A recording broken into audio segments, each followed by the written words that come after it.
এক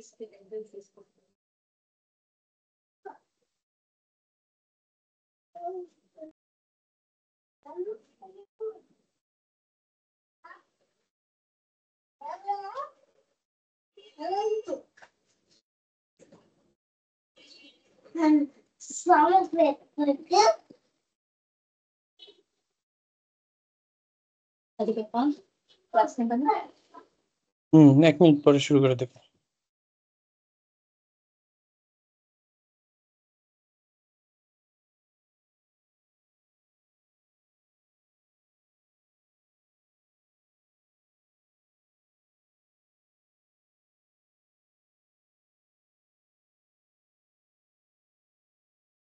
আমরা শুরু করি। মাবির, রায়হান, জি ফখরুল। ভাইয়া, শুরু করেন, আছি আমরা। আচ্ছা ঠিক আছে, চলেন আমরা ব্যাপারটা হচ্ছে কি, আমরা লাস্ট ক্লাসগুলো থেকে স্টেটমেন্ট অফ পিএনএল আমরা কি পড়াইছি এটা একটু রিকল করি। রিকল করে হচ্ছে কি আমরা আজকে একটা কনসোলিডেটেড পিএনএল করব, একটু কমপ্লেক্স। এন্ড দেন একটা consolidated statement of changes in equity করব, বাট এর আগে আমরা স্টেটমেন্ট চেঞ্জেস ইকুইটিতে কি কি জিনিস থাকে কনসোলিডেটেড এটা দেখব। সো কনসোলিডেটেড পিএনএলটা আপনার ফিনান্সিয়াল পজিশনের থেকে একটু আলাদা, সেক্ষেত্রে আমরা হয়তো আজকের ক্লাসে এটা কভার করে ফেলতে পারবো। তো চলেন আমরা আগে দেখি যে আমাদের এই চ্যাপ্টারটাতে আসলে বেসিক্যালি কি জিনিস আছে। চ্যাপ্টার 12 আমাদের যে স্টাডি ম্যানুয়াল আছে, দেখেন স্টাডি ম্যানুয়ালে আছে আমাদের যে consolidated statement of profit or লসের যে বেসিক কনসেপ্ট, বেসিক আইডিয়া। তারপর হচ্ছে intra group transactions and unrealise profit. So intra group transactions and unrealise profit থাকলে এটা ট্রিটমেন্ট কি হবে, এগুলোর জন্য কি কি অ্যাডজাস্টমেন্ট হবে। And consolidated statement of profit or loss workings, মানে আমরা স্টেটমেন্ট অফ পিএনএল মানে কনসোলিডেটেড পিএনএল করার জন্য কি কি ওয়ার্কিংস করতে হবে। সো আমরা একটা ওয়ার্কিংস এর আইডিয়া পাবো। আমরা যখন এই কনসোলিডেটেড পিএনএলটা করব আমরা তখনই বুঝে যাব যে কি কি ওয়ার্কিংস করতে হয়। তারপরে হচ্ছে কি acquisitions made part way through a reporting period. ধরেন এমন হলো যে আমি বছরের শুরুতে অ্যাকুইজিশন না করে মাঝামাঝি সময় অ্যাকুইজিশন করলাম, লেটস সে আমাদের July two June financial year. তো আমরা ডিসেম্বরে যদি একটা কোম্পানি অ্যাকোয়ার করি সেক্ষেত্রে এটার আপনার রিপোর্টিং ট্রিটমেন্টগুলো কি হবে। অ্যান্ড আদার অ্যাডজাস্টমেন্টসে যেমন আছে ধরেন আপনার সাবসিডিয়ারি যদি প্যারেন্ট কোম্পানিকে ডিভিডেন্ড দেয় শেয়ার হোল্ডিং এর কারণে, এই ডিভিডেন্ডের কি ট্রিটমেন্ট হবে। সেটা হইতে পারে প্রেফারেন্স শেয়ারের ডিভিডেন্ড থাকতে পারে, ম্যানেজমেন্ট চার্জেস থাকতে পারে, তারপরে ইন্টারগ্রুপ ইন্টারেস্ট পেমেন্ট হইতে পারে। সো এই সবগুলোকে এলিমিনেট করতে হবে। এলিমিনেট করতে হবে, একটু ক্লিয়ারলি শুনেন ব্যাপারটা হচ্ছে এলিমিনেট করতে হবে কারণ হচ্ছে আপনার কনসোলিডেশন আমরা এটাকে সিঙ্গেল এন্টিটি কনসেপ্ট ধরে নেই। যখন আমরা কনসোলিডেশন করি প্যারেন্ট এন্ড সাবসিডিয়ারি মার্জড হয়ে একটা একটা এন্টিটি হয়ে যায়। সো নিজের সাথে কোনো ট্রানজাকশন কেউ করতে পারে না। সো এই কারণে ইন্ট্রা গ্রুপ যে ট্রানজাকশনস গুলো আছে ওগুলোকে আমরা এলিমিনেট করি। কিভাবে এলিমিনেট করব আমরা সেটা দেখাবো আমরা কনসোলিডেটেড পিএনএল এ। And consolidated statement of changes in ইকুইটিতে বেসিক কনসেপ্ট গুলো ডিসকাশন করা হয়েছে। এন্ড দেন আপনার যেটা হয়েছে গিয়ে আমরা consolidated statement of changes in equity কিভাবে প্রিপেয়ার করব।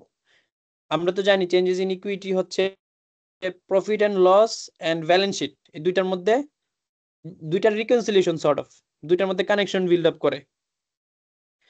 তো চলেন আমরা আজকে একটা কনসোলিডেটেড পিএনএল করি। আর যদি লাস্ট ক্লাসটা দেখে নেন পিএনএল এর তাহলে আমরা মোটামুটি বুঝতে পারবো যে কি কি অ্যাডজাস্টমেন্ট থাকে। মাবির, আপনি কি লাস্ট ক্লাসটা দেখছিলেন? জি ভাইয়া, দেখেছি। আচ্ছা, ওইখান থেকে তো আপনি মোটামুটি বুঝতে পারছেন যে কনসোলিডেটেড পিএনএল এ কি কি অ্যাডজাস্টমেন্ট থাকে, মানে অ্যাডজাস্টমেন্ট গুলো কিভাবে দিতে হয়, তাই তো? হ্যাঁ, ওইটা মোটামুটি ইনশাল্লাহ বুঝতে আচ্ছা পারছি। ঠিক আছে, যদি ওইটা বুঝে থাকেন তাহলে লাস্ট ক্লাসটাকে আমরা রেফার করছি, আমি ক্লাসের লিংকটা শেয়ার করে দেব। সো আমরা আজকে একটা কনসোলিডেটেড পিএনএল প্রিপেয়ার করব এবং consolidated statement of changes in equity যে টপিকটা আছে সেটা কভার করব, প্লাস আমরা একটা ম্যাথ প্র্যাকটিস করব। চলেন আমরা শুরু করি।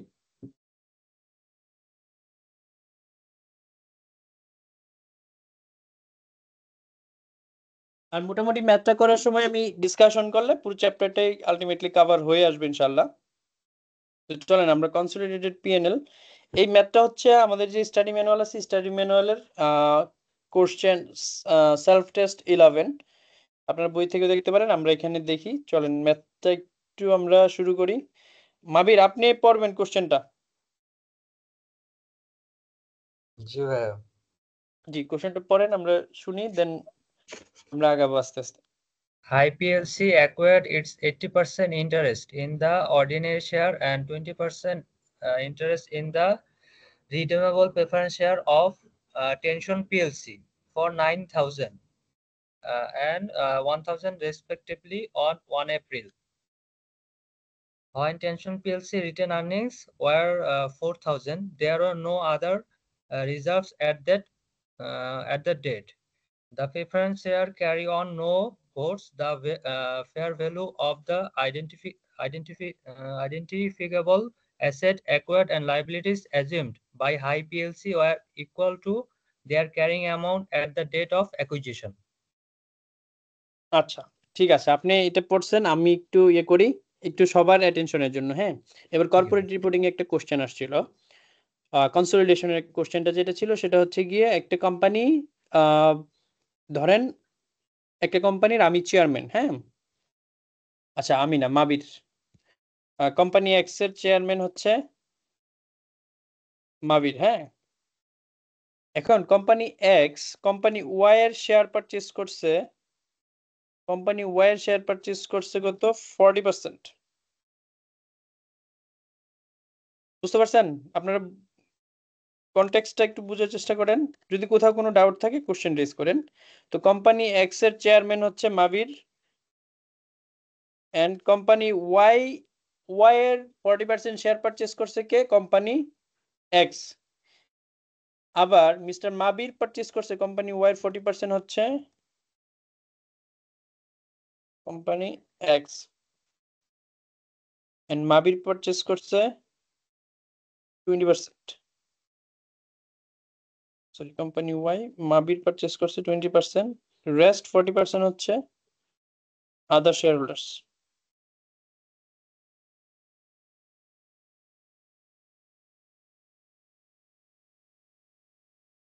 Now question is, company Y কি company X এর subsidiary or associates?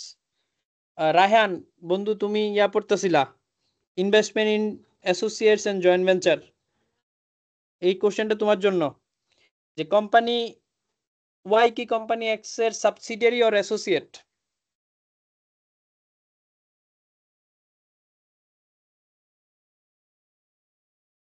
রায়হান কি আছে? হ্যাঁ, আমি এসে আপনার একটু শুনতে পাই নাই। হ্যাঁ, একটু আবার যদি একটু বলতেন। হ্যাঁ, আচ্ছা কোশ্চেনটা আবার করি। ব্যাপারটা হচ্ছে গিয়ে কোম্পানি এক্স কোম্পানি ওয়াই এর 40% শেয়ার পারচেজ করছে।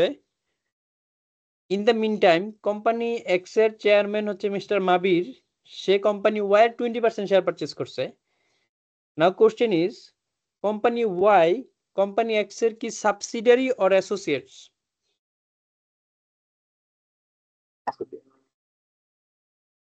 অ্যাসোসিয়েটস। আচ্ছা, তাহলে সেই ক্ষেত্রে আমরা কি করব? ইকুইটি মেথডে করব, কনসলিডেশন মেথডে করব না। আমি সবার জন্য আবার একটু রিকল করি। যদি কোনো একটা কোম্পানি আরেকটা কোম্পানির মোর দেন 50% শেয়ার হোল্ড করে, সেক্ষেত্রে এটা হবে সাবসিডিয়ারি। 20% টু 50% হইলে অ্যাসোসিয়েট,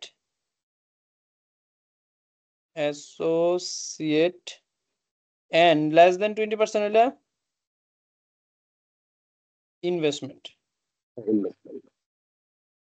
ইনভেস্টমেন্ট।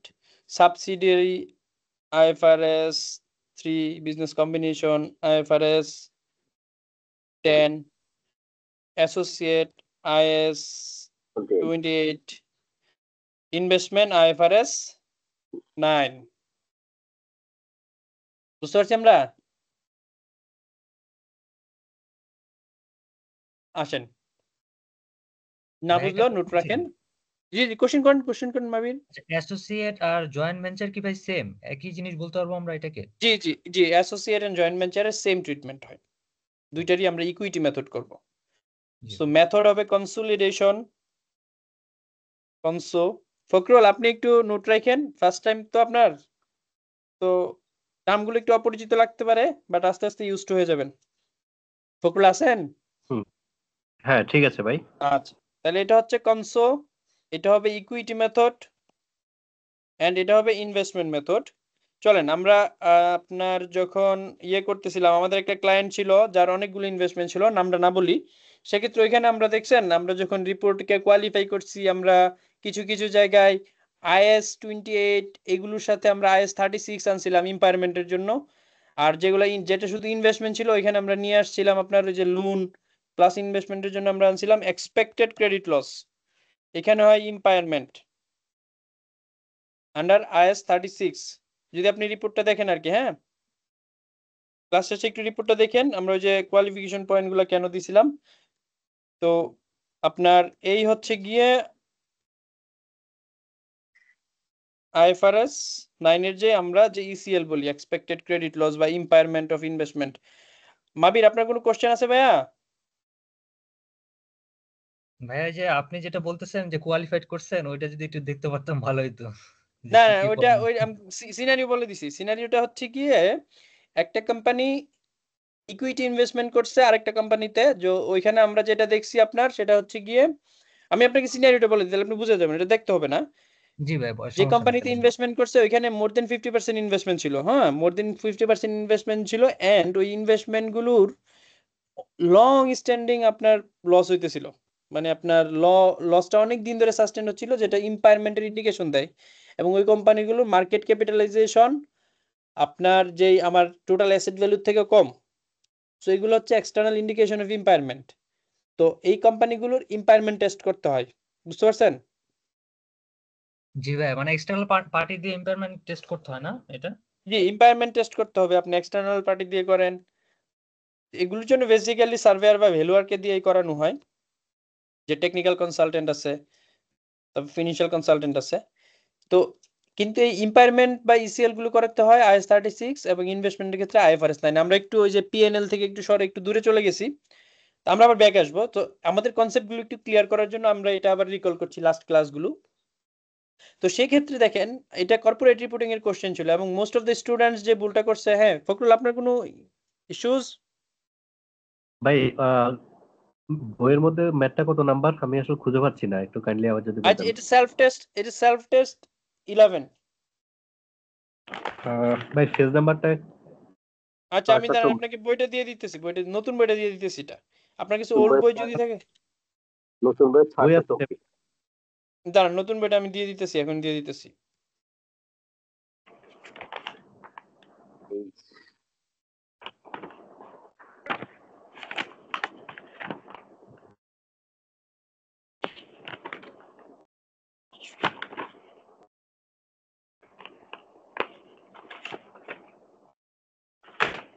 বইটা আমি দিয়ে দিছি আপনাকে সফট কপি।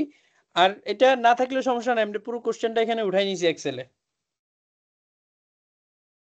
ফখরুল, ও ঠিক আছে ভাই। পুরো কোশ্চেনটা আমাদের এক্সেলে আছে, ওইখানে যা আছে আপনি সেম পাবেন। তো এখন দেখেন, কর্পোরেট রিপোর্টিং এ যে এররটা যেটা করছি আমরা, সেটা হচ্ছে গিয়ে যদি আপনার কোনো একটা কোম্পানি সাবসিডিয়ারি হইতে হয়, সেক্ষেত্রে যেটা হইতে হয় আপনার কন্ট্রোলিং পাওয়ার থাকতে হয়। তো আপনি যখন পড়বেন পাওয়ারের ব্যাপারটা, পাওয়ারটা কিভাবে আসতে পারে? পাওয়ারটা আসতে পারে ভোটিং রাইটের মাধ্যমে, কোনো ফর্মাল এগ্রিমেন্টের মাধ্যমে, অথবা আপনি শেয়ার হোল্ডিং কত পার্সেন্ট শেয়ার হোল্ড করতেছেন। ইউজুয়ালি 50% এর বেশি হইলে আমরা ধরে নিই যে এটা আপনি ওই কোম্পানিটাকে কন্ট্রোল করতে পারতেছেন, ইউ হ্যাভ দ্য কন্ট্রোলিং পাওয়ার। বুঝতে পারছেন মাবির? জি ভাই, এটা কি টার্ম বলে সিগনিফিকেন্স ইনফ্লুয়েন্স বলে এটাকে? না, সিগনিফিকেন্ট ইনফ্লুয়েন্স হচ্ছে অ্যাসোসিয়েশন এন্ড জয়েন্ট ভেঞ্চারের ক্ষেত্রে। ও আচ্ছা, আর এটাকে আর যারা সাবসিডিয়ারি সাবসিডিয়ারির ওদেরকে ক্ষেত্রে পুরো পাওয়ার। কন্ট্রোলিং। হ্যাঁ, কন্ট্রোলিং পাওয়ার। হ্যাঁ, বুঝতে পারছেন? জি ভাই। কন্ট্রোলিং পাওয়ারটা কিভাবে? You have the power to dictate করা, যে তার ফিনান্সিয়াল পলিসি কি হবে, তার বিজনেস পলিসি কি হবে, সে বিজনেসটা কিভাবে রান করবে, কোন কাস্টমারকে আপনি কোন কাস্টমারকে রিটেন করবেন, কোন কাস্টমারকে ছেড়ে দিবেন, কারে কতটুকু ক্রেডিট পলিসি দিবেন। এগুলো তো কন্ট্রোলিং যিনি আছে, সাবসিডি প্যারেন্ট কোম্পানি কন্ট্রোল করতে পারে আলটিমেটলি, তাই না? জি ভাই। আপনার সিগনিফিকেন্ট ইনফ্লুয়েন্স থাকলে আপনি ডিসিশন মেকিং ইনফ্লুয়েন্স করতে পারেন, বাট আপনি সবকিছু চেঞ্জ করতে পারবেন না। সো আপনার যদি 20% থেকে 50% শেয়ার হোল্ডিং হয়, তাহলে আপনার সিগনিফিকেন্ট ইনফ্লুয়েন্স থাকে। তাহলে আমি এখানে আবার একটু আপনার এটা মার্ক করে দেই, সেটা হচ্ছে গিয়ে control significant influence. Significant influence, দেখা গেল আপনার ভোটে ডিরেক্টর চেঞ্জ, আপনার চেয়ারম্যান চেঞ্জ হয়ে গেছে, কোম্পানির ম্যানেজিং ডিরেক্টর আপনি চেঞ্জ করে ফেলতে পারতেছেন। Significant influence. এন্ড দেন এটা তো হচ্ছে গিয়ে মেরিলি ইনভেস্টমেন্ট, আপনার কোনো কিছুই নাই শেয়ার বাজারে ইনভেস্টমেন্ট করার মতো, বুঝতে পারছেন? আচ্ছা, তো চলেন আমরা next, sorry, close close close, okay. আচ্ছা, তাহলে আমরা চলে গেছি এখান থেকে। এই কোশ্চেন হচ্ছে কি, আমি আচ্ছা কর্পোরেট রিপোর্টিং এর ব্যাপারটা আগে শেষ করি। তো মোস্ট অফ দ্য স্টুডেন্টস যে ভুলটা করছে, ওনারা হচ্ছে গিয়ে আপনার এটাকে, যেহেতু দেখছে যে মিস্টার মাবির তো কোম্পানি এক্স এর চেয়ারম্যান, আবার কোম্পানি এক্স ওন করতেছে 40%, মিস্টার মাবির ওন করতেছেন 20%, তাহলে দুজনেরটা মিলে কত হয়ে গেল? 60%, তাই তো? হুম, তো হ্যাঁ 60%। তো এইটা হিসাব করে অনেকে এটাকে কনসোলিডেটেড করে দিয়ে আসছে। সো কনসোলিডেটেড করে দেওয়ার সাথে আনসারটা ভুল, এটা হবে গিয়ে অ্যাসোসিয়েট, কারণ হচ্ছে মিস্টার মাবির থেকে company x is a separate entity, বুঝতে পারছেন? সো সেপারেট এন্টিটি হিসেবে মিস্টার কোম্পানি এক্স মাত্র 40% শেয়ার হোল্ড করে, যেটা সিগনিফিকেন্ট ইনফ্লুয়েন্স বাট কন্ট্রোল না, এবং এটার কারণে আমরা এটাকে কি করবো, associate and joint venture IS 28 এর আন্ডারে আমরা এটাকে ট্রিট করব। IS 28 তো নাকি? হ্যাঁ, okay. দেন চলেন, তো আমি এখানে কেন আসলাম দেখেন, এই কন্টেন্টসটাতে কেন আসলাম, এটা একটু রিলেভেন্ট এই কারণে, কারণ এখানে দেখেন প্রেফারেন্স শেয়ারের ব্যাপারে বলা আছে,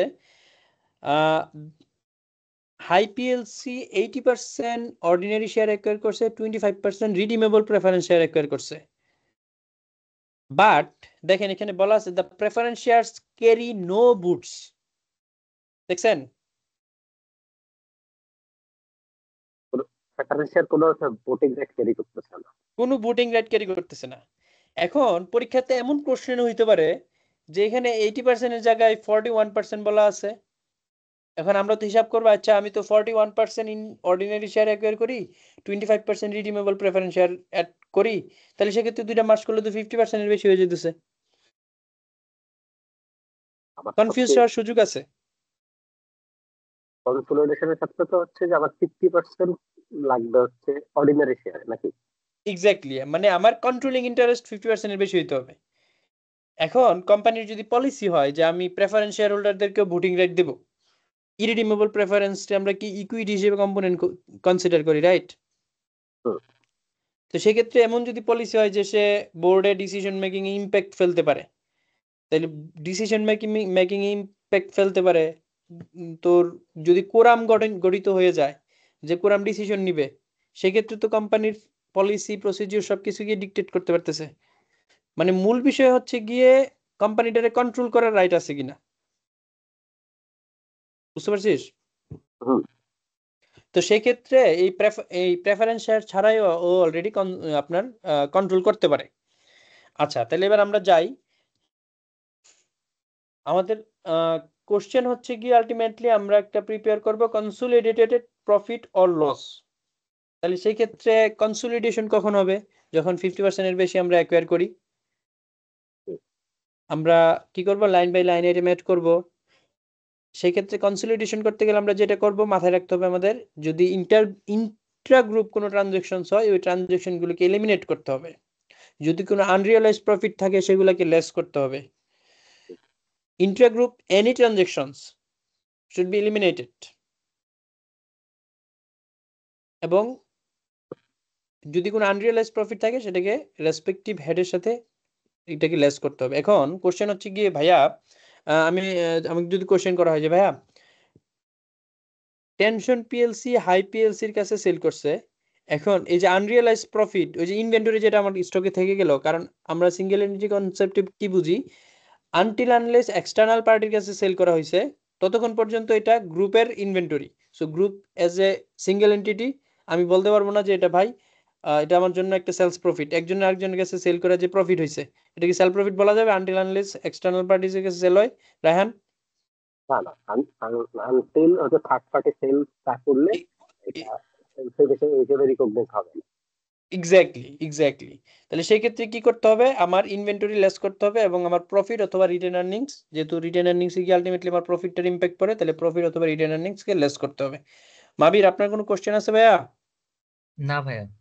আচ্ছা ঠিক আছে, চলেন তাহলে আমরা চলেন এই কনসোলিডেশনটা করি।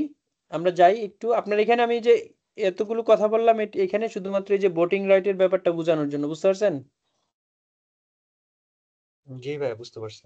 আচ্ছা, আসেন এবার ব্যাপার হচ্ছে গিয়ে দেখি আমরা হাই পিএলসি এন্ড টেনশন পিএলসির কিছু ইনফরমেশন এখানে দিছে। এটা হচ্ছে ওষুধ আনবে? ঠিক আছে, মামা আনবে, যাও। আচ্ছা দেখেন, হাই পিএলসি টেনশন পিএলসির এটা হচ্ছে ইন্ডিভিজুয়াল যে প্রফিট ও লস স্টেটমেন্ট। আপনার রেভিনিউ আছে, ডিভিডেন্ড ফ্রম টেনশন পিএলসি আছে। আমরা জানি কি করতে হবে, ইন্টারগ্রুপ যদি কোনো ডিভিডেন্ড হয় সেক্ষেত্রে আমরা এই ডিভিডেন্ডগুলোকে লেস করতে হবে। তারপরে আসেন আপনার কি আছে, প্রেফারেন্স শেয়ার আছে, প্রেফারেন্স শেয়ারের যে ডিভিডেন্ড আছে এটাও লেস করতে হবে। ব্যাংক ডিপোজিট ইন্টারেস্ট, এটা তো আর ইন্টারগ্রুপ ট্রানজাকশন না।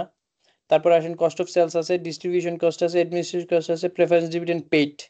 আচ্ছা দেখেন, আপনি ইনকাম স্টেটমেন্ট থেকে মোটামুটি অনেক কিছু বুঝে যাবেন। এই যে প্রেফারেন্স শেয়ার আপনি 25% ওন করেন, একজনের জন্য যেটা এক্সপেন্স। প্রেফারেন্স শেয়ারের আসেন আমরা IAS 32 তে যাই। প্রেফারেন্স শেয়ারের ডিভিডেন্ড আমরা কোথায় ট্রিটমেন্ট করি?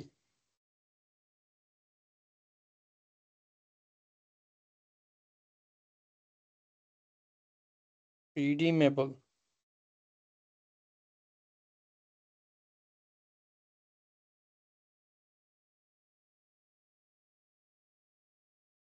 IAS 32 fins instruments. এই কারো কোনো আওয়াজ নাই? নতুন মনে হয়েছে না? নতুন লাগতেছে এটা? না নতুন না, জিনিসের কামটা আমি আচ্ছা statement-টা ভুলে গেছি।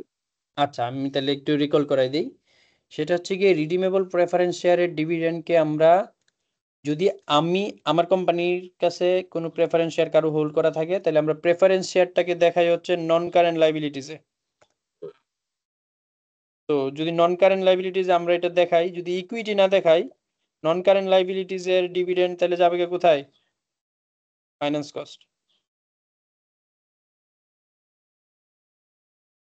তো একজনের জন্য এই যে finance cost, preference dividend finance cost হিসেবে দেখানো হয়েছে, আরেকজনের জন্য কি হিসেবে দেখানো হয়েছে? ইনকাম হিসেবে দেখানো হয়েছে। তাহলে এই 1,50,000 টাকা কি করতে হবে? এলিমিনেট করতে হবে। আমরা যখন কনসোলিডেশন ওয়ার্কিংস বানাবো তখন এলিমিনেট করব। তাহলে আমরা IAS 32টা একটু রিকল করি।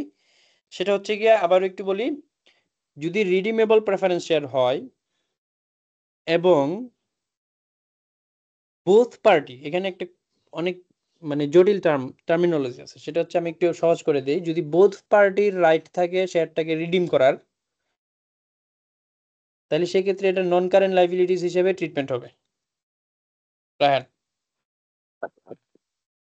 এখন এটা নিয়ে আরেকটু আমরা যখন IAS 32 পড়াইতে যাবো তখন ডিটেলস বলবো। তারপর একটু শর্টকাটে বলে দিই, যদি এমন হয় শুধু কোম্পানির রাইট আছে রিডিম করতে পারবে, বাট যে শেয়ার হোল্ড করে তার রাইট নেই রিডিম করার, ওইটা রিডিমেবল প্রেফারেন্স শেয়ার হইলেও এটা রিডিমেবল থাকে না, কারণ এক পার্টির তো রাইট নাই শেয়ারটা রিডিম করে সে এনক্যাশ করার। Got it? তো সেই ক্ষেত্রে এটা আমরা ইকুইটি হিসেবে দেখাইতে পারি। আর যখন দুই পার্টির রাইট থাকে যে এটা রিডিম করতে পারবে, তাহলে সেক্ষেত্রে এটা লাইবিলিটি, চাইবে মাত্র দিতে হবে। ক্লিয়ার এখন? আচ্ছা, এই জিনিসটার জন্য আরো একটা টার্মিনোলজি, এটা পরীক্ষা আসতে পারে। এটা কিন্তু আমাদের কনসলিডেশনের সাথে রিলেটেড না, মানে এফএআর এর সাথে রিলেটেড। সেটা হচ্ছে সাবস্টেন্স ওভার ফর্ম। মানে অনেক সময় ইকোনমিক সাবস্টেন্স লিগ্যাল ফর্মের থেকেও বেশি ইম্পর্টেন্ট। এখন কোশ্চেন হচ্ছে যে ভাইয়া ইকোনমিক সাবস্টেন্স লিগ্যাল ফর্মের সাথে কি রিলেশনশিপ? ব্যাপারটা হচ্ছে কি, আপনি যখন এই রিডিমেবল প্রেফারেন্স শেয়ার কথা বলতেছি, কোম্পানিজ অ্যাক্টে এটাকে একটা শেয়ার হিসেবে কনসিডার করা হয়। আমরা যখন কোম্পানিজ অ্যাক্টে শেয়ারের ডেফিনিশন পড়বো, আমি শেয়ারের ক্লাসিফিকেশন পড়বো লতে, তখন আমরা দেখবো যে রিডিমেবল প্রেফারেন্স শেয়ার একটা শেয়ার। তাহলে সেই ক্ষেত্রে এই যে লিগ্যাল যে টার্ম শেয়ার, এটা হওয়ার কথা ইকুইটি, বাট আমরা এখানে দেখাচ্ছি লাইবিলিটি।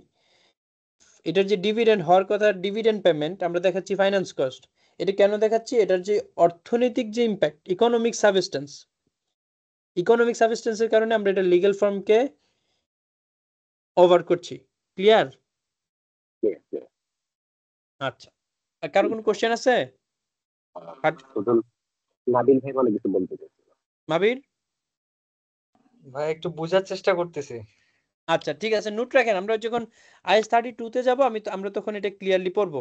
আমি এটা কেন আচ্ছা কানেক্ট করছি, আমরা যেন কনসোলিডেশন গুলাকে আইসোলেটেড না পড়ি। মানে কনসোলিডেশনকে যখন আপনি আইসোলেটেড করে ফেলবেন তখন এটা টাফ। বাট আপনি যখন অন্যান্য IS-IFRS এর সাথে এবং আপনার কমন বিজনেস প্যাটার্নের সাথে যখন আপনি কানেক্ট করবেন তখন এটা আপনার কাছে খুব ইজি লাগবে। না, কারণ এমনি বইয়ের মধ্যে তো খুব ইজি ভাবে দেওয়া আছে, তো মানে এই যে আপনি IS-2 এর সাথে মানে 32 এর সাথে যে রিলেট করতেছেন, এই জন্য আমি একটু মানে কনফিউজ হয়ে যাচ্ছিলাম। আচ্ছা ঠিক আছে, সমস্যা নেই। সমস্যা না, আচ্ছা আপনি এইভাবে পড়েন, আমার এটাই এইভাবে ভালো লাগতেছে। আপনার প্রিভিয়াস আচ্ছা ক্লাসগুলো তো করছি তো। হুম। তো এখন দেখেন এই যে আপনার তাহলে রিডিমেবল প্রেফারেন্সিয়াল চলে গেল এখানে।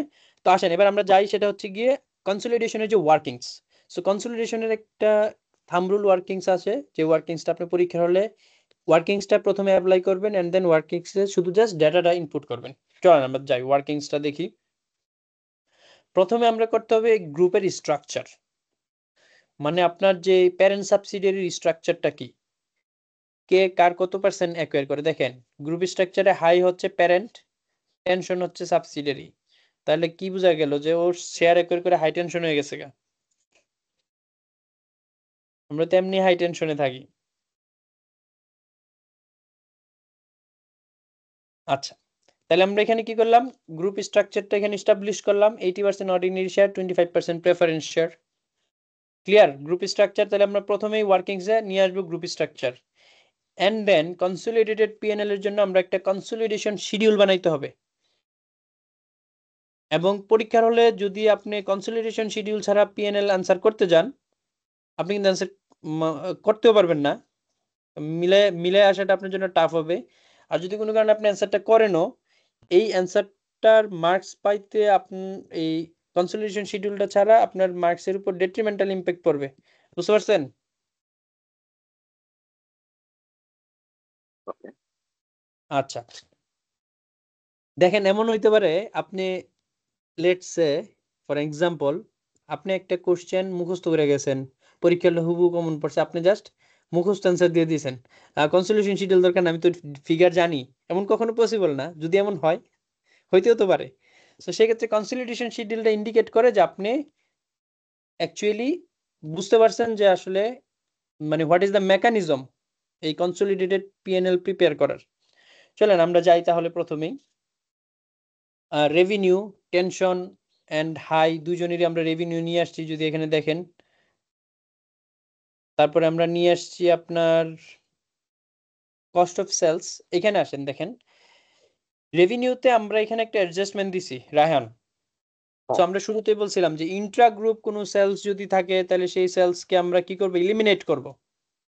তাহলে যাই আমরা ইন্টার গ্রুপ সেলস আছে কিনা আমরা আমাদের ওয়ার্কিংসটা একটু পড়ি। প্রথম যে নোট ওখানে তো আছে 37,500। হ্যাঁ প্রথম নোটে আমার বলা আছে এখানে যে the inventory of High PLC at 31st March 2009 includes goods purchased from Tension PLC at a profit to that company of currency unit 700. Total intergroup sales for the year amounted to টাকা 37,500। তাহলে আমরা যখন intergroup sales করছিলাম, আমরা তাহলে একটু journal বোঝার চেষ্টা করি। আমরা যখন ইন্টারগ্রুপ সেলস করছিলাম তখন কি করছিলাম, হাই অথবা ব্যাংক অথবা ক্যাশ রে করছিলাম কি ডেবিট, সেলস করছিলাম ক্রেডিট। আচ্ছা এখন এই যে 37,500 টাকা যে আমি সেলস করলাম 37,500। আচ্ছা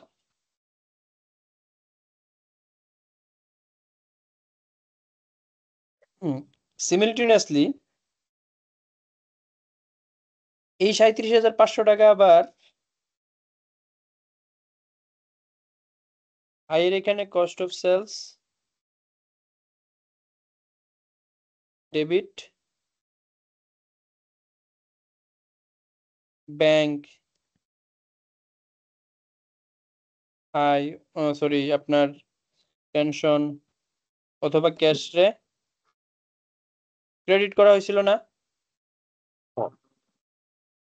তাহলে এই যে দুইটা ট্রানজাকশন আছে দুইজনের বুকের থেকে আমরা এটা কি করে দেব, এলিমিনেট করে দিতে হবে। দুইজনের বুকের থেকে আমরা ইলিমিনেট করব। তাহলে দুইজনের বুকের থেকে যদি আমরা ইলিমিনেট করি তাহলে কি করব? এটা তো ডেবিট ক্রেডিট হয়ে অটোমেটিক্যালি ইলিমিনেট হয়ে গেছে, ডেবিট ক্রেডিট নাই। তাহলে আমরা কি করে দেব? সেলস রে ডেবিট করব, কস্ট অফ সেলস রে ক্রেডিট করব। তাহলে আমার সিঙ্গেল এন্টিটি কনসেপ্টে এটা কি হয়ে গেল? ইলিমিনেট হয়ে গেল। আচ্ছা, তাহলে আমরা এবার যাই দেখি আমরা কিভাবে ইলিমিনেট করছি। যে রেভিনিউ থেকে 37,500 টাকা বাদ দিয়ে দিছি, কস্ট অফ সেলস থেকে আমরা 37,500 টাকা বাদ দিয়ে দিছি। তাহলে বাদ দিছি যে আমরা এটা জার্নালে কিভাবে পাইলাম? Cost of sales is self debit করে দিলাম credit, cost of sales expenditure, এক্সপেন্ডিচারে আমরা যখন ক্রেডিট করি এক্সপেন্ডিচার কমানো হয়ে গেল।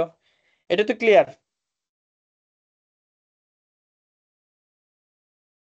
রায়হান, মাবির এবং ফখরুল?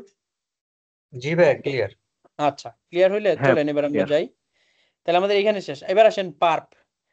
এই যে আপনি যে 700 টাকা প্রফিট করছেন এই প্রোডাক্টটা সেল করে, এই 700 টাকা তো আপনার কি বলে, যে সেল করছে তার বুকে এটা নেট প্রফিট হিসেবে বা জিপি হাই হিসেবে দেখানো আছে না, গ্রস প্রফিট?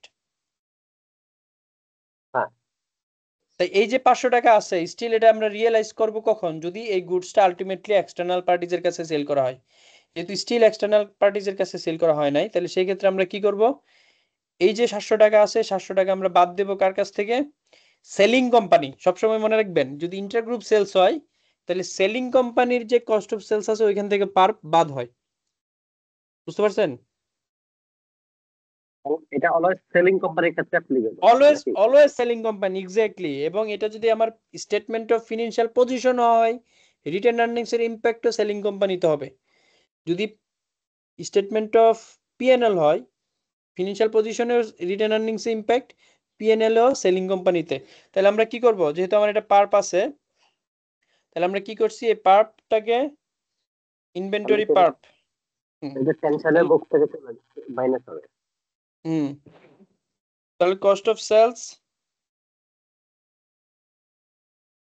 ডেবিট,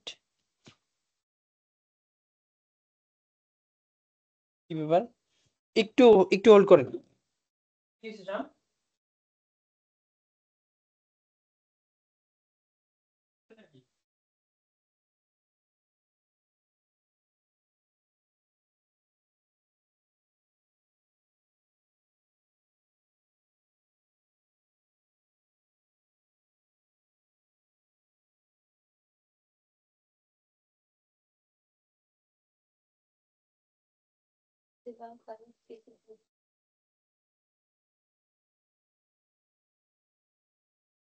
রাহান, আছি আমরা।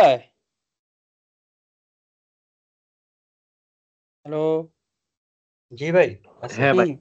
ওই যে কিছু একটা ব্লাস্ট হয়েছে এদিকে। আচ্ছা, তাহলে এই যে কস্ট অফ সেলস এই যে 700 টাকা, এই 700 টাকা এডিশনাল আমার কি ইনভেন্টরির মধ্যে ইনক্লুডেড আছে? বুঝতে পারছেন? একটু ডাউটফুল লাগতেছে? আচ্ছা আমি বলি, দেখেন আমি যখন একজন যখন আমার কাছ থেকে 700 টাকা প্রফিট করছে, টেনশন আমি হাই, তাহলে কি করছি? ও 700 টাকা যে আমি পারচেজ করছি র ম্যাটেরিয়ালস, এটা আমি আমার ইনভেন্টরিতে দেখানো আছে না? আমার ইনভেন্টরিতে 700 টাকা তো এডিশনাল। বুঝাইতে পারি নাই? টাফ বুঝছি ভাই। লাগতেছে? সহজ করে দিই। আচ্ছা, আরেকটু সহজ করে বুঝাই আপনাদেরকে। ধরেন টেনশন যে আমার কাছে 37,500 টাকার মাল বেচছে, এই 37,500 টাকার কস্টিং ছিল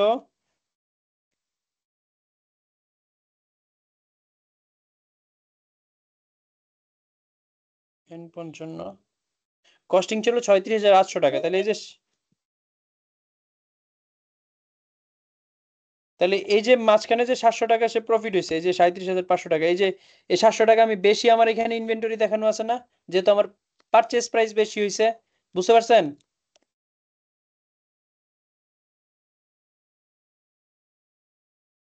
কোনো রেসপন্স নাই, জি বুঝাইতে ভাই পারছি কিনা? বুঝতে আচ্ছা, পারছি। তাহলে এই যে 700 টাকা আমার এখানে বেশি দেখানো আছে, তাহলে আমি এটা কি করবো? ইনভেন্টরি থেকে লেস করে আমার কস্ট অফ সেলসে চার্জ করে দিতে হবে। সো আমরা কি করছি, এই যে দেখেন 700 টাকা আমার কস্ট অফ সেলসে আমরা চার্জ করে দিছি। এবং কোথায় চার্জ করছি? Selling company. টেনশন কোম্পানি এটা সেল করছে না? তাহলে আমরা টেনশন কোম্পানির এখানে চার্জ করছি। এখন কোশ্চেন হতে পারে যে ভাইয়া আমি তো কনসোলিডেটেড সবই মার্চ করে ফেলতেছি, তাহলে আমি টেনশন কোম্পানিতে কেন চার্জ করতেছি বা স্পেসিফিক্যালি সেলিং কোম্পানিতে কেন চার্জ করতেছি? কারণ টেনশন কোম্পানির 80% আমি ওন করি, বাট বাকি যে 20% আছে, বাকি 20% তো আমি ওন করি না। বাকি 20% ওন করে কে? নন কন্ট্রোলিং ইন্টারেস্ট, অন্য কোনো শেয়ার হোল্ডার। তাহলে এখানে আমার যখন আমি অন্য কোনো শেয়ার হোল্ডারের প্রফিটের পোর্শন অ্যালোকেট করতে যাব, আমরা আগে দেখতে হবে না যে আলটিমেটলি ওনার যে পোর্শন আছে, ওনার পোর্শনও তো আমরা আইডেন্টিফাই করতে হবে। এই যে আমার ইনভেন্টরি পার্পের কারণে ওনার প্রফিটেবিলিটির তো ইম্প্যাক্ট আছে, তাই না? সো আমরা এই কারণে কি করি, সেলিং কোম্পানিতে আমরা এটার ইম্প্যাক্ট দেই। আসেন ভাই তাহলে আমরা এখানে, জি বলেন। ভাই এখানে যেহেতু 80% এর ওনার আমি আর 20% আরেকজন, সেক্ষেত্রে আমার তো 80% অনুযায়ী আমার পুরোটা বেসিসে ওই অংশটুকু আমার রেখে দিয়ে বাকিটা দেওয়ার কথা না? না, আপনার যে এখানে যেটা আসতেছে দেখেন, আপনার 80% এখান থেকে আপনি অটোমেটিক্যালি মার্চ করতেছেন না? মার্চ করে এখন যখন আমরা কি করব, নন কন্ট্রোলিং ইন্টারেস্ট বাকি ওনার যেটা আছে এটা আমরা সেপারেটলি অ্যালোকেট করে দিতেছি। মানে মূল বিষয় কি? মূল বিষয় হচ্ছে আপনি যখন কনসলিডেশন করবেন ওর 100% নেবেন, বুঝতে পারছেন? ওকে, নিয়ে ওর 100% নিয়ে নন কন্ট্রোলিং যে যতটুকু পোর্শন আছে ততটুকু পোর্শন আপনি আলাদা প্রেজেন্ট করবেন এখানে অ্যাট্রিবিউটেবল ফর, এই যে এখানে দেখেন। মানে মূল বিষয় হচ্ছে যে আপনি ওর 100% নিছেন, কত? 100% নিয়ে হয়েছে 41,920 টাকা টোটাল কনসলিডেটেড প্রফিট। এর মধ্যে আপনার পোর্শন কতটুকু এবং নন কন্ট্রোলিং ইন্টারেস্টের পোর্শন কতটুকু? আপনি যেটা বলতেছেন ওইটা আলটিমেটলি হচ্ছে, বাট যখন আপনি অ্যাট্রিবিউট করতেছেন ওইখানে গিয়ে, বুঝতে পারছেন? এখানে তো আমি করলাম, কিন্তু ইনভেন্টরিটার ক্ষেত্রে তো আমি এই যে 700 টাকা নিলাম, হুম 700 টাকার মধ্যে আমার পোর্শনটা নাই। 700 টাকার মধ্যে হ্যাঁ আপনার পোর্শন আছে। ইনভেন্টরিটা তো যাবে স্টেটমেন্ট অফ ফাইন্যান্সিয়াল পজিশনে। না ভাই, আমার কোশ্চেনটা হচ্ছে আমি 700 টাকা পুরোটা কেন বাদ দিচ্ছি? আচ্ছা, 700 টাকার পুরোটা বাদ দিচ্ছি কারণ হচ্ছে কি আপনার এই যে ইনভেন্টরি যে আপনি হোল্ড করে রাখছেন, এই ইনভেন্টরিটা তো আলটিমেটলি আসলে এক্সিস্ট করতেছেন, আপনি ওভার প্রাইসড করতেছেন। মানে আপনি যার কাছ থেকে পারচেস করছেন, টেনশনের কাছ থেকে, টেনশন কি করছে, 700 টাকা বেশি ইনভেন্টরিতে দেখায়, তো প্রফিট দেখায় আপনার কাছে বেচছে। তাহলে আপনি যখন ইনভেন্টরি দেখাইতেছেন তখন আপনি কি করতেছেন, ওই 700 টাকার প্রফিট আপনার ইনভেন্টরি কস্টিং এ ঢুকে আছে না? আচ্ছা আচ্ছা, বুঝতে পারছি, মানে ওভার প্রফিট যেটা দেখাচ্ছে ওটা বাদ দিয়ে দিচ্ছে, এটাই। ওভার প্রফিটটা আমরা বাদ দিয়ে দিতেছি, এক্স্যাক্টলি।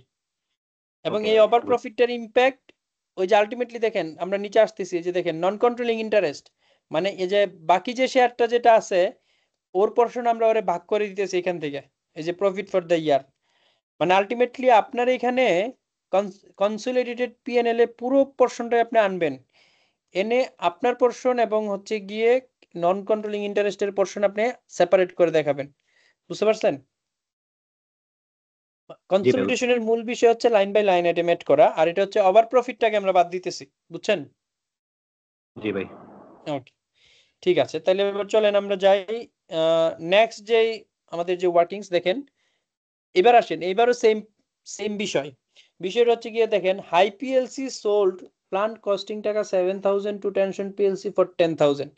আচ্ছা, এবার হাই কি করছে, টেনশনের কাছে একটা মেশিনারিজ বা প্লান্ট সেল করছে যেটার আলটিমেটলি মূল্য ছিল 7,000 টাকা, কিন্তু বেচছে 10,000 টাকায়।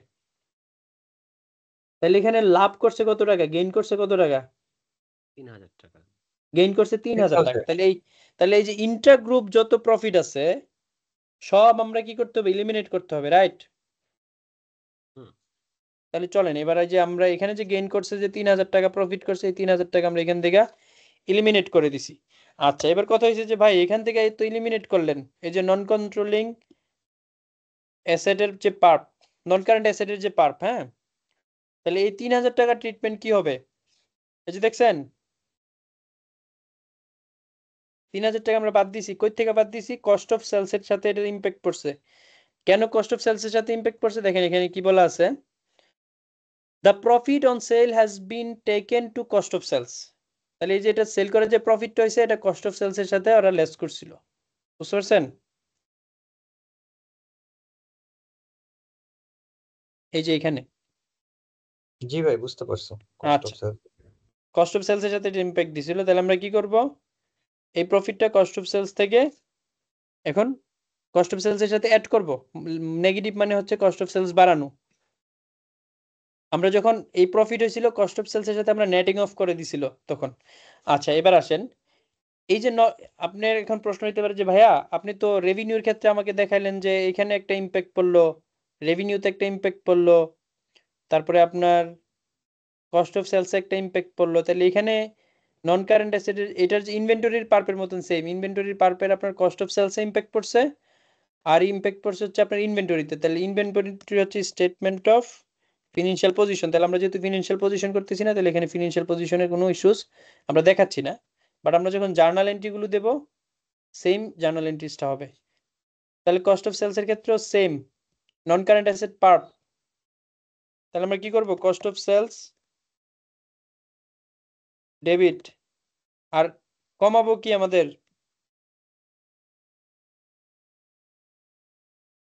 নন কারেন্ট অ্যাসেটস ক্রেডিট। এখন নন কারেন্ট অ্যাসেটস কেন কমাইলাম, কোশ্চেন টু বেশি মাবির এবং বেশি আছে, মানে 3000 টাকা উনি তো প্রফিট দেখাচ্ছিল এখানে, এই জন্য ওটাকে কমাই দিই। এক্স্যাক্টলি যখন আমি কনসলিডেটেড ফিনান্সিয়াল পজিশন তৈরি করব ব্যালেন্স শিট, তখন এই যে টেনশনের বুকে যেটা 10,000 টাকা দেখানো, এটা দুইটা আমরা মার্চ করে ফেলবো না, মার্চ করলে তো এখানে 3,000 টাকা বেশি দেখানো, রাইট? জি ভাই, এই জন্য আমরা কমাই দিচ্ছি ওটা। এটা আমরা কমাই দিচ্ছি, এক্স্যাক্টলি। আসেন, এটা গেল আপনার আমার যে সেলসের ইম্প্যাক্ট। এবার আসেন, এই যে 10,000 টাকা সেল করছি, ভদ্রলোক যে 10,000 টাকার উপরে আবার ডেপ্রিসিয়েশন চার্জ করবে না, টেনশন ডেপ্রিসিয়েশন তো চার্জ করবে, হ্যাঁ, 10% ডেপ্রিসিয়েশন চার্জ করবে। ডেপ্রিসিয়েশন 10% চার্জ করবে। এবার আসেন, তাহলে এবার আমাদের দেখতে হবে এই যে ডেপ্রিসিয়েশন 10% চার্জ করবে, যদি অ্যাসেটটা সেল না হইতো তাহলে কত টাকা হইতো ডেপ্রিসিয়েশন, আর ইন্টার কোম্পানি সেল হওয়ার কারণে কত টাকা হয়েছে ডেপ্রিসিয়েশন। তাহলে দেখেন, যদি সেল না হইতো তাহলে 7,000 টাকার 10% 700 টাকা চার্জ হইতো, রাইট? জি ভাই। আর 10,000 টাকা সেল করার কারণে ও কি করবে, ও যত টাকাতে কিনছে তত টাকার উপরে তো ডেপ্রিসিয়েশন চার্জ করবে। হুম। তাহলে 1000 টাকা। তাহলে এখানে 1,000 টাকা, তাহলে হচ্ছে গিয়া কি pre sale depreciation, pre sale depreciation কত 700 ইনটু 10%, আফটার সেল 1,000, 10,000 ইন্টু 0.110%, 1,000। তাহলে এই যে 300 টাকা যে বেশি ডেপ্রিসিয়েশন চার্জ হয়েছে, যদি সেল না হইতো এটা তো ডেপ্রিসিয়েশন চার্জ হইতো না, হইতো? হুম। তাহলে আমি এই যে ডেপ্রিসিয়েশনটা যে চার্জ করছি, এই ডেপ্রিসিয়েশনটা চার্জ করে আমি কস্ট অফ সেলস বাড়ায় রাখছিলাম। হ্যাঁ। তাহলে সেম ভাবে আমরা কি করব, এই ডেপ্রিসিয়েশন এক্সপেন্স রে অ্যাকুমুলেটেড ডেপ্রিসিয়েশন বাড়াইছিলাম, অ্যাকুমুলেটেড ডেপ্রিসিয়েশন রে ক্রেডিট করব, সরি ডেবিট করব, কমাই দেব। আর ডেপ্রিসিয়েশন এক্সপেন্স রে আমরা কি করব, ডেপ্রিসিয়েশন CIATION ডেপ্রিসিয়েশন এক্সপেন্স রে আমরা কি করে দেব, ক্রেডিট করে দেব 300 টাকা 300 টাকা। আচ্ছা, এই ট্রিটমেন্টটারই আবার একটা কথা ছিল। হুম সেটা হচ্ছে যে আমরা তো এখানে ইন্টার কোম্পানি সেলস এর কারণে হচ্ছে যে কি না 3,000 টাকা প্রফিট হইছে, হ্যাঁ, হাইফিএলস এ হুম 3,000 টাকা প্রফিট করছে।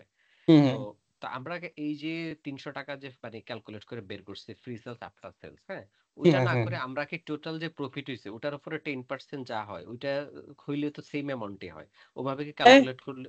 হ্যাঁ, হ্যাঁ, এটা ওইভাবে করা যায়, সমস্যা নেই, সমস্যা নেই। যে কারণ এই যে ডেপ্রিসিয়েশন যেটা চার্জ হয়েছে এটা তো আলটিমেটলি আমার ওই এডিশনাল গেইনের উপরে হয়েছে। সেই হ্যাঁ, এডিশনাল গেইন যেটা আছে, এই যে প্রি ট্যাক্স আফটার ট্যাক্স, এটা তো ওয়ার্কিংস এই না, আমি যে বুঝতে যার যার পারছি মতো করে জিনিসটা। করতে পারে, বুঝতে পারছিস? কিন্তু এটা হচ্ছে স্ট্যান্ডার্ড ফরম্যাট। ওকে, ওকে। কারণ এখানে আরেকটা ব্যাপার আছে, তোর একটা ব্যাপার থাকতে পারে, লাইফ টাইমের একটা ব্যাপার থাকতে পারে। এখন এখানে তো লাইফ টাইমের কথা মেনশন করা নাই, এখানে পার্সেন্টেজের কথা বলা আছে। যদি আচ্ছা, বলা থাকতো যে লেটস সে যদি বলা থাকতো যে অ্যাসেটটার আগে লাইফ টাইম ছিল 5 বছর, এখন 2 বছর, তাহলে সেক্ষেত্রে তখন সেক্ষেত্রে তো পার্সেন্টেজ কাজ হইতো না। তখন তো পার্সেন্টেজ থেকে একটু ভুল আসবে রেজাল্ট।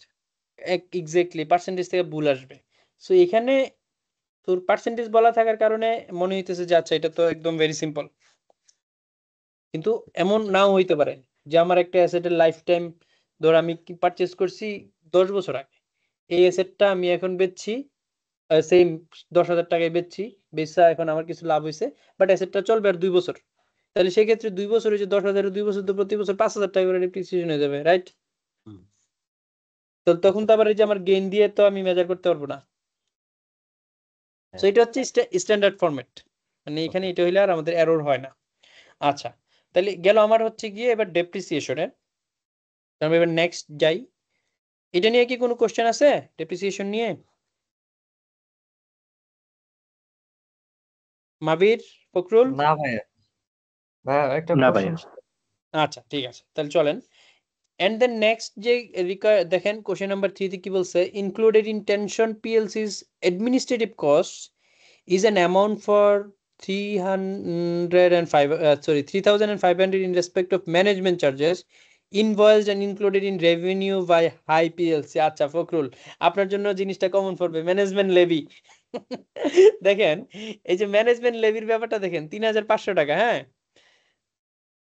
একজনের জন্য এক্সপেন্স ম্যানেজমেন্ট চার্জ করছে। আর এটা মিস্টার রায়হান আপনার জন্য খুবই কমন, হ্যাঁ, হেড অফিস এক্সপেন্স।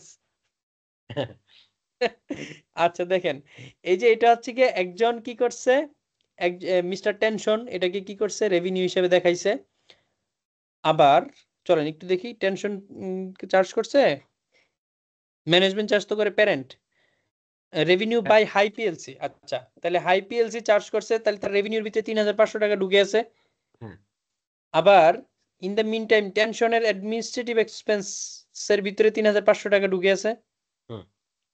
তাহলে কি করবো আমরা, এই দুইটা এক্সপেন্স থেকেও বাদ দিয়ে দিব, রেভিনিউ থেকেও বাদ দিয়ে দিব, যেহেতু আমি দুইটাই সিঙ্গেল এন্টিটি ধরে কনসলিডেটেড করতেছি। ক্লিয়ার? আচ্ছা, তাহলে এখানে এখানে আবার আরেকটা ব্যাপার আছে, যে সামেশনের ব্যাপারটা আমি দেখাই নাই তখন, যখন আমরা এই যে কস্ট অফ সেলস এর যতগুলো ওয়ার্কিংস আছে সবগুলো সাম করে এখানে একটা সাম বসাইছি। মনে রাখতে হবে যে এখানে একটা সাম বসবে, এখানে আমরা সব লাইন বাই লাইন এড করব না। মনে থাকবে রায়হান এটা পরীক্ষায়? হ্যাঁ মাবির, মানে জি ভাই, যেই হেডের আপনার ইয়া থাকবে, যে দেখেন রেভিনিউর সবগুলো আমরা ওয়ার্কিংস কনসলিডেটেড একটা এটা অ্যামাউন্ট ভাই এখানে গত বসাইছি। গত গত ক্লাসেই বলছিলেন, আমি দেখছি এটা। আচ্ছা ঠিক আছে, তাহলে এখানে হ্যাঁ, একটা সেম প্রশ্ন আপনার ছিল যে 3,500 টাকা একজন রেভিনিউ দেখাইছে, ওনারা কি সেলস করলো বুঝলাম না আমি এইটা একটু আচ্ছা যদি বলতেন। আচ্ছা সেলস না, ধরেন ওই যে আপনার কোম্পানিতে যাই, আপনি কোম্পানি এক্স এর কি, কোম্পানি এক্স এর চেয়ারম্যান, কোম্পানি ওয়াই এর কাছে কি করছেন আপনি, কোম্পানি ওয়াই এর কিছু কাজ আপনার কোম্পানি এক্স হয়ে করে দিছেন, মানে হেড অফিস থেকে ডান করা হয়েছে। তো সেক্ষেত্রে আপনি কি করছেন, যেহেতু আপনার কিছু কস্টিং হয়েছে, এই কস্টিংটা আপনি কি করছেন, সাবসিডিয়ারি যে আছে তার কাজগুলো যে করে দিছেন, এই কারণে তারে চার্জ করে দিছেন। বুঝতে পারছেন? জি ভাই বুঝতে পারছি, মানে একজন রেভিনিউ হিসাবে চার্জ করছে আর একজন অ্যাডমিনিস্ট্রেটিভ হিসাবে চার্জ করছে, তো আপনি দুইটা হ্যাঁ জায়গা থেকে আমরা মিটিগেট হ্যাঁ করে আপনি দিই। যে সাবসিডিয়ারি ইনভয়েস করছেন, ইনভয়েস করে আপনি ইনকাম হিসেবে দেখাই দিছেন। তাহলে আপনি যদি ইনকাম দেখান, একজনের জন্য ইনকাম অলওয়েজ আরেকজনের জন্য কি এক্সপেন্স। এক্সপেন্স। তাহলে আপনার ইনকামে ঢুকে আছে, আবার সাবসিডিয়ারির এক্সপেন্সে ঢুকে আছে, তাহলে এটা কি করব, এলিমিনেট করে দিলাম, একটা দুই জায়গা থেকে এটাকে বের করে দিলাম। ক্লিয়ার? বুঝতে পারছি। আচ্ছা, এবার আসেন আমরা যাই হচ্ছে গিয়ে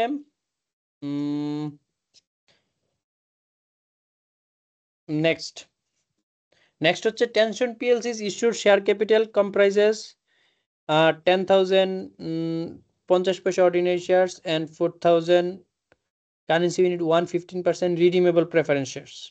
আচ্ছা এবার আসেন, টেনশন পিএলসির যে শেয়ার ক্যাপিটালের বর্ণনা দিছে এখানে, তাহলে এই শেয়ার ক্যাপিটালটা আমাদের কোথায় লাগবে? আমাদের এই শেয়ার ক্যাপিটালটা লাগবে বের করতে যে ওনারশিপের যে পার্সেন্টেজ প্লাস আমার অ্যাকুইজিশনে ডেটে নেট অ্যাসেট ভ্যালু। আপনি যদি প্রিভিয়াস ক্লাসগুলো দেখেন তাহলে এখানে বুঝবেন যে net asset value at the date of acquisition আমাদেরকে বের করতে হয়, কারণ হচ্ছে গিয়ে গুডউইল ক্যালকুলেশন করার জন্য। তারপরে নন কন্ট্রোলিং ইন্টারেস্টের ওপেনিং ব্যালেন্স ক্যালকুলেশন করার জন্য, বুঝতে পারছেন? হুম।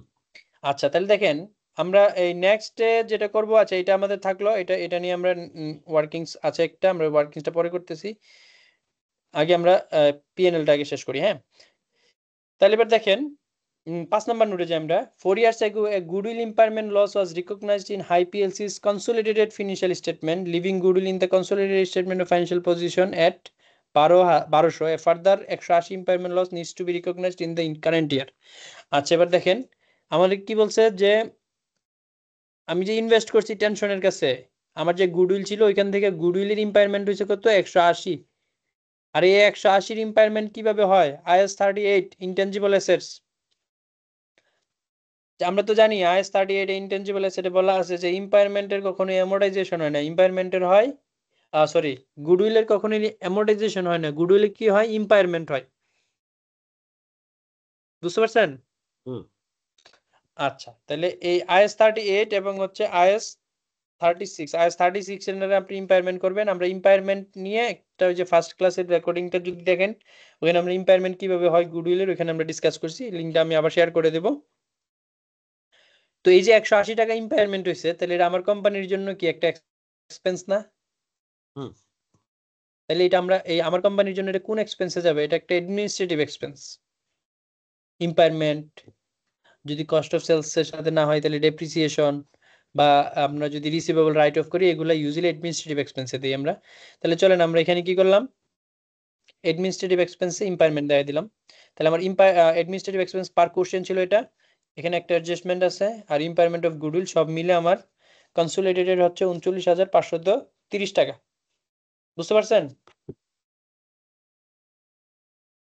এটা নিয়ে কোনো কোশ্চেন আছে? আচ্ছা এখানে এই যে 1200 টাকা যেটা, হ্যাঁ এখানে তো ধরেন 1200 টাকার ট্রিটমেন্ট আমি একটু বুঝি না। এখানে তো 1200 টাকার একটা ট্রিটমেন্ট আছে 180 টাকা, এটা একটু যদি আচ্ছা আমার আচ্ছা আমি বলি এখানে কি বলছে, আবার একটু যাই 5, হ্যাঁ তাই 5.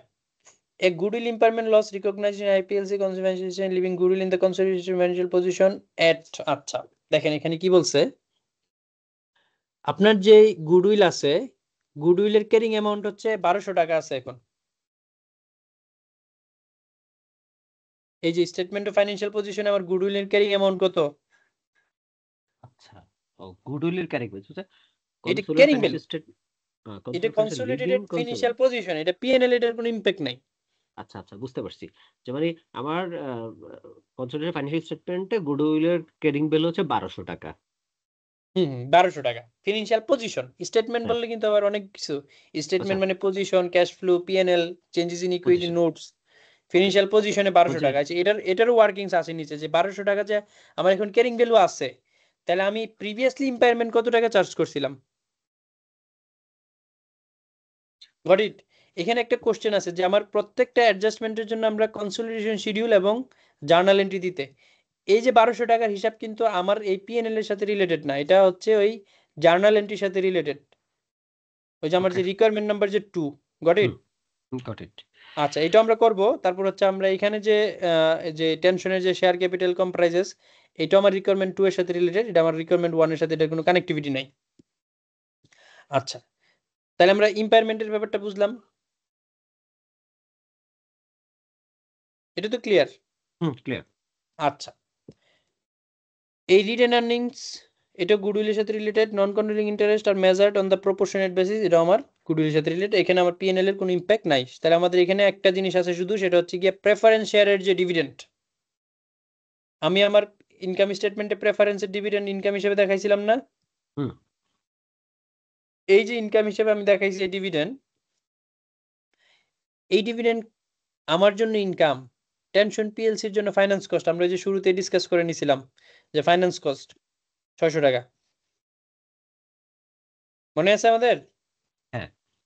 আচ্ছা তাহলে এই যে 600 টাকা আছে, 600 টাকার মধ্যে এখন কোশ্চেন হতে পারে যে ভাইয়া ও ডিভিডেন্ড দিল 600 টাকা, আমি কি লেগে 150 টাকা পাইলাম?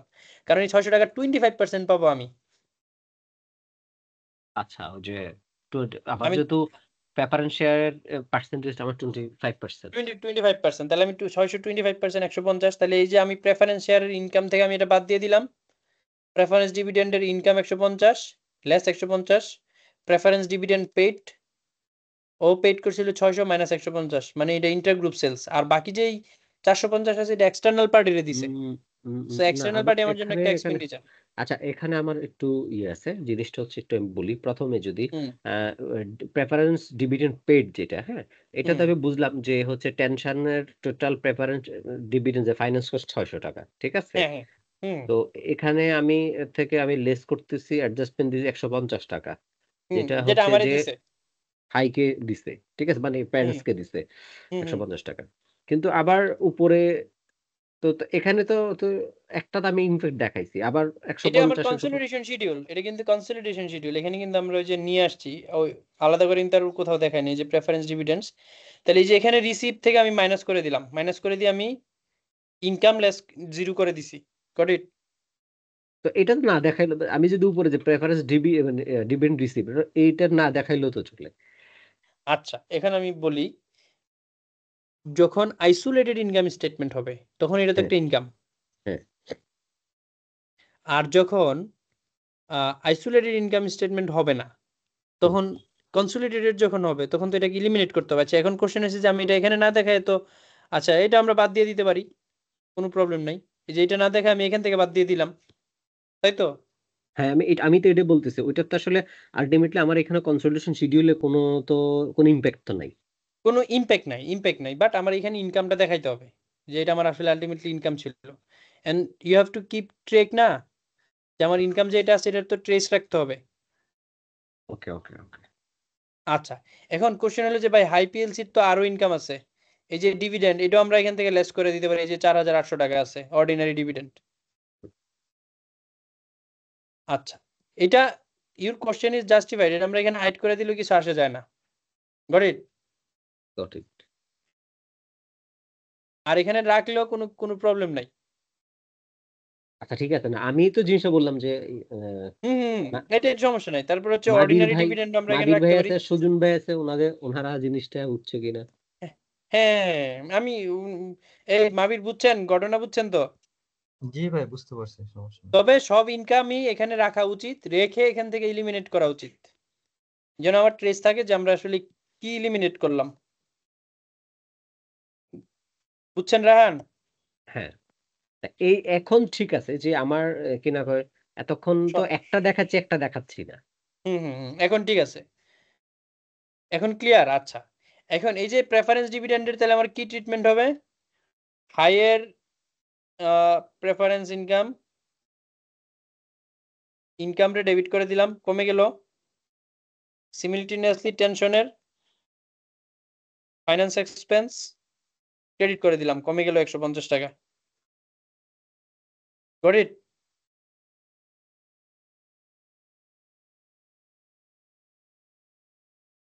আচ্ছা গেল আমার এখানে জার্নাল। এবার আসেন, এই যে অর্ডিনারি ডিভিডেন্ড যে আমরা এখানে লেস করলাম, এটা কোশ্চেন করেন না কেন যে ভাই অর্ডিনারি ডিভিডেন্ড তো আপনি এক জায়গাতে বাদ দিলেন, আরেক জায়গায় কই?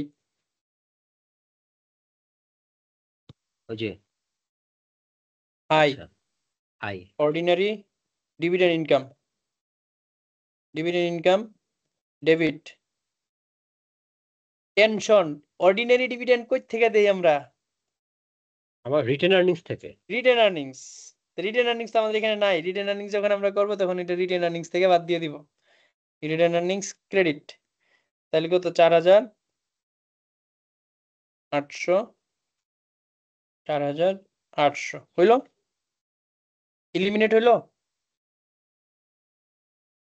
Ordinary debit written tension written earnings credit. Plus written earnings credit হবে। রিটেন আর্নিংস ক্রেডিট হবে না ভাইয়া, কারণ রিটেন আর্নিংস থেকে তো আমি বাদ দিছিলাম এটা। রিটেন আর্নিংস আচ্ছা, লেস করছিলাম না ডিভিডেন্ড যখন দিছিলাম। ও আচ্ছা, আমার তো এখন রিভার্সাল, বাড়াইতে হবে, সরি, আমার এখন তো হ্যাঁ বাড়াইতে হবে। রিভার্সাল দিতে হবে, হ্যাঁ এটা রিভার্সাল, এটা ইনক্রিজ করতে হবে। ক্লিয়ার? এই মাবির ফখরুল বুঝতেছেন তো? না জিন এই আচ্ছা, আমার মনে হয় অর্ডিনারি ডিভিডেন্ডের ট্রিটমেন্টটা আবার একটু শুরু থেকে আমরা একটু আবার রিক্যাপ করি। আচ্ছা আমি বলি, অর্ডিনারি যখন ডিভিডেন্ড আমরা দিছিলাম, ও কি করছিল? টেনশন তার রিটেন আর্নিংস রে নাই করে দিছিল। টেনশনের রিটেন আর্নিংস রে ডেবিট করছিল না? হুম। রিটেন আর্নিংস রে ডেবিট করে ডিভিডেন্ড হিসেবে ডিভিডেন্ড ক্রেডিট করছিল, রাইট? হ্যাঁ। বা ডিভিডেন্ড ক্রেডিট করছিল বা শেয়ার হোল্ডারদের কাছে টাকা দিতে হবে না আপনি? এই ফখরুল, আপনি না অডিটর, আনক্লেম ডিভিডেন্ডের অডিটর না? ভাই বুঝছি তো আমি। এই বুঝে গেছেন। তাহলে রায়হান এখন দেখেন, এই যে টেনশনের রিটেন আর্নিং ফর ডিভিডেন্ড আমরা ডেবিট করছিলাম 4,800 টাকা, আর পেয়েবল করছি কারে? শেয়ার হোল্ডারদেরকে। যখন শেয়ার হোল্ডারদেরকে আমরা পে করে দিছি, তাহলে কি করছি? মানে ডিভিডেন্ড পেয়েবল বা শেয়ার হোল্ডার যাই বলেন, ডিভিডেন্ড পেয়েবল করছিলাম, শেয়ার হোল্ডার ডিভিডেন্ড পেয়েবল রে ডেবিট করে দিয়ে আমরা কি করতাম? ব্যাংক অথবা ক্যাশ, ব্যাংকের মাধ্যমে আমরা ডিভিডেন্ড দেই, তাহলে ক্রেডিট করে দিতাম, তাহলে আলটিমেটলি নালিফাইড হয়ে যেত। এখন রায়হান, হুম। এই যে আপনি রিটেন আর্নিংস কমাইছেন ডিভিডেন্ড দেওয়ার কারণে, তাহলে যেহেতু আমি আমার ইনকামকে নালিফাই করব, সিঙ্গেল এন্টিটি কনসেপ্টে নিজেই তো নিজের ডিভিডেন্ড দিতে পারি না। না। তাহলে এবার আমরা কি করে দেব? এই যে ডিভিডেন্ড ইনকাম ডেবিট, এই যে আপনার টেনশনের রিটেন আর্নিং ফর ডিভিডেন্ড রে ক্রেডিট করে দিলাম।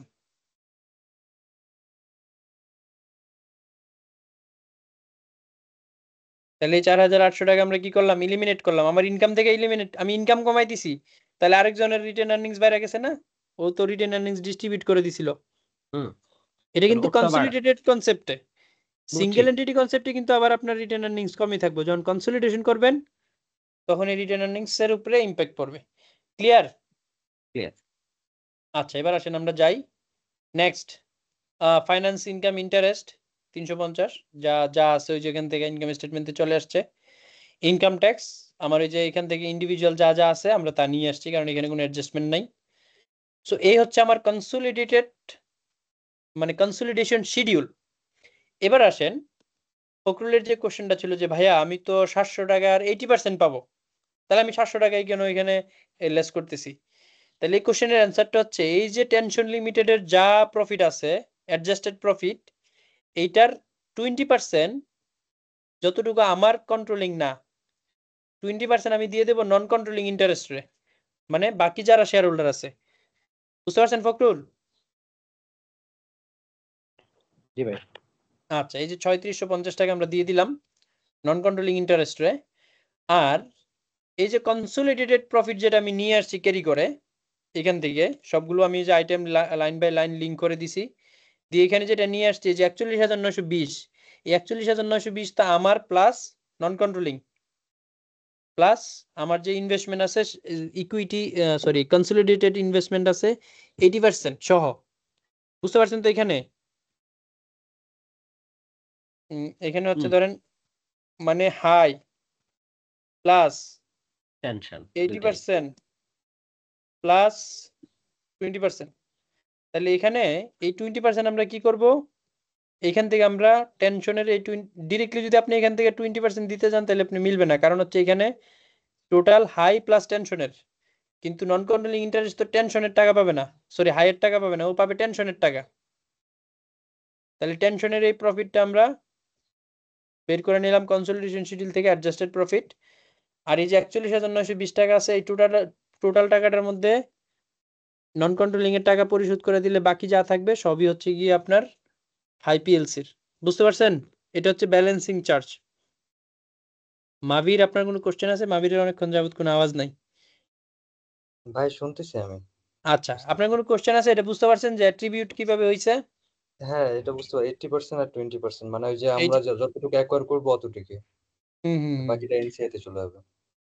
না, বাকিটা নন কন্ট্রোলিং ইন্টারেস্ট না। টেনশনের চলে যাবে আপনার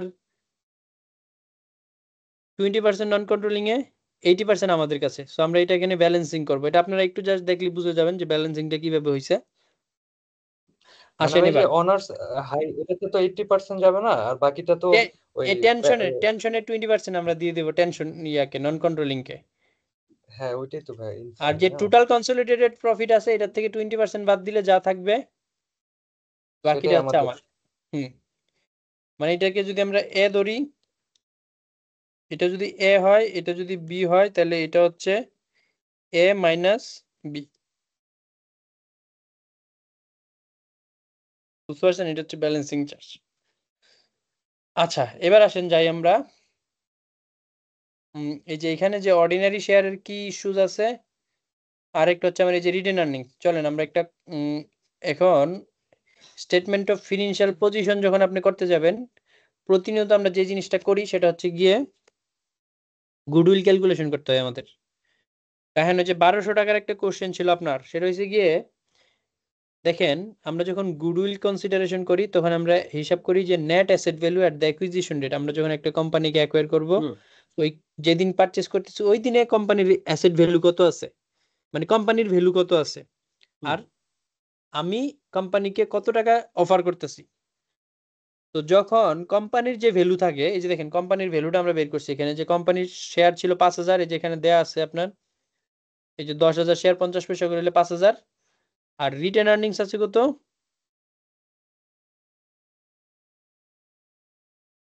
1 এপ্রিল 2008 ওয়ার 5,76,000 আর 72,600 ফর টেনশন পিএলসি। না, অ্যাকুইজিশন ডেটে রিটেন আর্নিংসটা আলাদা আছে। আমরা দেখি অ্যাকুইজিশন ডেটে রিটেন আর্নিংস কি ছিল, ওয়ার 4000 টাকা। দেখছেন ওই যে আপনার টেনশনের যখন আমি অ্যাকোয়ার করি টেনশনের রিটেন আর্নিং ছিল 4000, আমি ওর পরিশোধ করছি 9000, আর ওর শেয়ার ক্যাপিটাল হচ্ছে 5000। তাহলে এবার দেখেন নেট অ্যাসেট ভ্যালু অ্যাকোয়ার্ড, আমরা যে নেট অ্যাসেট ভ্যালু অ্যাকোয়ার করছি এই নেট অ্যাসেট ভ্যালু আছে 9000 টাকা। বুঝতেছেন? হ্যাঁ, এই নেট অ্যাসেট ভ্যালু আমরা অ্যাকোয়ার করছি 9000 টাকার, কিন্তু ভদ্রলোকরে আমরা অফার করছি 9000 টাকার নেট অ্যাসেট ভ্যালু আমরা অফার করলাম 9000। তাহলে আমাদের কি কিনতে গিয়ে লাভ হইলো না লস হইলো? এখানে তো 9000টা 9000 তো কোনো ইয়ে নাই, বার্গেন এই না বার্গেন কাহিনী পারচেসও নাই, নাই তারপরে ইয়ে গুডউইলও নাই। না, শেষ না, ঘটনা আছে। 9000 টা আমি দিছি, নন কন্ট্রোলিং পোর্শন আছে না, আমি কি ওর 100% পাইছি? ও আমি তো পাইছি 80%, বাকি 20% আচ্ছা, কার? নন বাকি কন্ট্রোলিং 20 নন কন্ট্রোলিং ইন্টারেস্টেড। এই যে বলা আছে না যে non controlling interest are measured on the proportionate basis. Proportional basis. হ্যাঁ, তাহলে এই যে 9000 টাকা যে আছে, 9000 টাকার 20% হচ্ছে নন কন্ট্রোলিং ইন্টারেস্ট 1800 টাকা। তাহলে আলটিমেটলি কোম্পানির ভ্যালু কত পরিশোধ করা হয়েছে? 10,800 টাকা। 10,000। আমি 9000 টাকা দিছি, আর নন কন্ট্রোলিং যেটা আমার ওনারশিপ নাই ওইটা 1800 টাকা। তাহলে টোটাল আমরা পরিশোধ করছি 10,800 টাকা, কিন্তু কোম্পানির ভ্যালু আছে 9000। 9,000 টাকা, তাহলে গুডউইল অন অ্যাকুইজিশন কত দাঁড়াইলো? 1800 টাকা। 1800 টাকা। আচ্ছা, বার্গেন কি bargain Gain on- purchase gain, তাই তো? Gain on bargain purchase. আবার গুডউইল কিন্তু সিমিলটেনিয়াসলি, মানে on the contrary, bargain loss. এটা কিন্তু আলটিমেটলি একটা লস। এটা তো যে ইয়ের জন্য কি বলে, প্যারেন্টস এর জন্য লস, প্যারেন্টস এর জন্য লস, কিন্তু আমরা এই লসটাকে কি হিসাবে দেখাই? এটাকে গুডউইল হিসেবে গুডউইল দেখাই। হিসাবে নিয়ে আসি। আচ্ছা, গুডউইল হিসেবে নিয়ে আসি, কারণ হচ্ছে গিয়ে এই অ্যাকুইজিশন করতে গিয়ে যদি লসটা হয়, লসটা যদি আমরা পিএনএল এ চার্জ করি, এটা তো নন অপারেটিং একটা ব্যাপার। তাহলে আমার পিএনএল এ এটার মানে পারফরমেন্সে হিউজ ইম্প্যাক্ট পড়বে। সেই মানে ক্ষেত্রে একটা কোম্পানি আরেকটা কোম্পানিরে অ্যাকোয়ার করতে চাবে না। সেক্ষেত্রে আমরা এটাকে ক্যাপিটালাইজ করি। ওই মানে লসটাকে আমার যে ইনিশিয়ালি যে আমরা যখন ইয়ে করি, মানে তখন ক্যাপিটালাইজ করে নিয়ে আসে এটাকে। ক্যাপিটালাইজ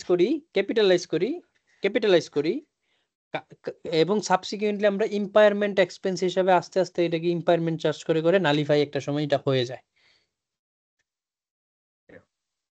বুঝতে পারছেন? হ্যাঁ, বুঝতে পারছি। এখন এত বিশাল একটা অ্যামাউন্ট যদি আমি লস হিসাবে আবার বার্গেন পারচেজ গেইনের ব্যাপারে কিন্তু বলা আছে যে এটা ডিরেক্টলি পিএনএল এ যাবে গা ইনকাম হিসাবে। বার্গেন পারচেজ হইলে, মানে গেইন অন বার্গেন পারচেজ হইলে সরাসরি আমাকে পিএনএল এ চার্জ করে দিতে হবে। যখন পিএনএল আমি ইনকাম হিসাবে চলে যাবে। আমি যখনই ইয়ে করব, মানে অ্যাকোয়ার করব, তখন এটাকে সার্চ করে দিব। চার্জ করে দেব, ইনকাম হিসাবে আমরা রিকগনাইজ করব। আর ভাই এটা এক প্রকার চোখে ধুলা দেওয়ার মতো না, যে না না আপনি না, চোখে তুলা দেওয়ার মতো না ভাইয়া, আমি বলি আপনাকে, মানে আদার দেন, আচ্ছা আমাদের তো এখানে কন্টেন্ট তো শেষ না, আমরা এটা তো বুঝলাম। আচ্ছা এটা একটু শেষ করি, তারপর আমি ওই যে ওভারঅল একটা ডিসকাশন করতেছি আবার, যে ওই যে ধুলাধর যে ব্যাপারটা। আহ, তাহলে আমরা রায়হান কি দাঁড়াইলো, আমার অ্যাকুইজিশন ডেটে গুডউইল হয়েছে 1800 টাকা, হুম। আর আমরা ক্যারিং ভ্যালু কত টাকা বলতেছি, 1200 টাকা ফিনান্সিয়াল পজিশনে নোটে বলা আছে, তাই তো? হুম। তাহলে ইম্পায়ারমেন্ট আমরা প্রিভিয়াসলি রিকগনাইজ করছি কত টাকা, 600 টাকা। এখানে বলা ছিল না যে একটা প্রিভিয়াসলি ইম্পায়ারমেন্ট রিকগনাইজ করা হয়েছিল, এই যে a few 4 years ago a goodwill impairment loss was recognized, এই যে 5 নাম্বার নোটে। হ্যাঁ। এই যে few years ago এই 600 টাকায় রিকগনাইজ করা হয়েছিল। ক্লিয়ার? ও 1200 টাকারটা তো ক্লিয়ার, বাট এই যে কারেন্ট ইয়ারে 900 টাকার এটা একটু যদি বলতেন আরেকবার। এই যে 600 টাকার ব্যাপারটা হচ্ছে গিয়ে, এই 1200 টাকা, এই 1800 টাকা আমার যে গুডউইল অন অ্যাকুইজিশন হয়েছে, এটা কখন হয়েছে? অন যখন আমি অ্যাকুইজিশন ডেটে। যখন অ্যাকুইজিশন ডেটে। কিন্তু কারেন্ট পিরিয়ডে এসে আমি 4 বছর আগে কিছু ইম্পায়ারমেন্ট চার্জ করছিলাম, এখানে বলা নাই যে কত টাকা ইম্পায়ারমেন্ট চার্জ করছিলাম, কিন্তু বলতেছে যে কারেন্ট পিরিয়ডে এসে আমার গুডউইলের ক্যারিং ভ্যালু হচ্ছে 1200 টাকা, তাহলে আমি আলটিমেটলি ইম্পায়ারমেন্ট চার্জ করছি কত টাকা? 1800 থেকে 1200, তাহলে 600 টাকা, এটাই। 600 টাকা আমি প্রিভিয়াসলি চার্জ করছিলাম, এইটাই হচ্ছে কি আসলে বিষয়। তাহলে এই 600 টাকা আমরা কি হয়েছিল, ইম্পায়ারমেন্ট ডেবিট আর গুডউইল ক্রেডিট করছিলাম আমরা। কত টাকা ক্রেডিট করছিলাম? 600 টাকা। এই 600 টাকা ক্রেডিট করার কারণেই তো আমাদের ইয়ে হয়েছে, মানে আগের পিরিয়ডের যে আমরা যে এন্ট্রি দিছিলাম, বুঝতে পারছেন? হুম। আচ্ছা এবার আসেন, কারেন্ট পিরিয়ডে আমরা কি করছি, impairment expense debit goodwill credit কত টাকা করছি? 1800। 180 টাকা বললে দিছেন এখানে, 180 টাকা। ও আচ্ছা, 180 টাকা। A further 180 impairment loss needs to be recognized in the current year. তাহলে সেক্ষেত্রে আমার গুডউইল কত দাঁড়াবে এখন? তাহলে হচ্ছে 1200 থেকে আরো 180 আমি 1200 থেকে আরো 180, 1200 মাইনাস 180, তাহলে ক্যারিং ভ্যালু অফ 1020 টাকা। গুডউইল।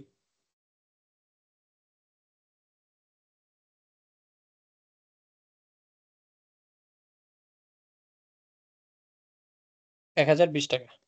আচ্ছা এই যে গেল আমার এই আজকের যে আপনার স্টেটমেন্ট অফ পিএনএল। তো আশা করি statement of profit and loss আপনাদের জন্য খুব মানে ইজি হবে, এবং আমরা ক্লাসের যদিও ক্লাস শুরু হওয়ার মাঝামাঝি শুরু করছি, খুব বেশি লস হয় নাই। আর বাকি যে প্রিভিয়াস যে ক্লাসগুলো আছে রাহান, আমি আপনার সাথে শেয়ার করে দেবো, ফকরুলের সাথে শেয়ার করে দেবো, এগুলো দেখলে বুঝে যাবেন। আচ্ছা আর আমরা আমার মনে এগুলোতে হয় পিএনএল নিয়ে আমার একটা কোশ্চেন ছিল, যদি একটু বই থাকলে আমি একটু বই থেকে একটা কোশ্চেন করতাম আর কি, এটার সাথে আর কি নন কারেন্ট অ্যাসেট ট্রান্সফার নিয়ে আর কি। আচ্ছা আচ্ছা আচ্ছা, খুব বইয়ের কত নাম্বার পৃষ্ঠায়? নতুন বইয়ের 606 নাম্বার পেজে। এই জায়গাটা আমি একটু প্রবলেম ফেস করতেছিলাম নিজে পড়তে গিয়ে।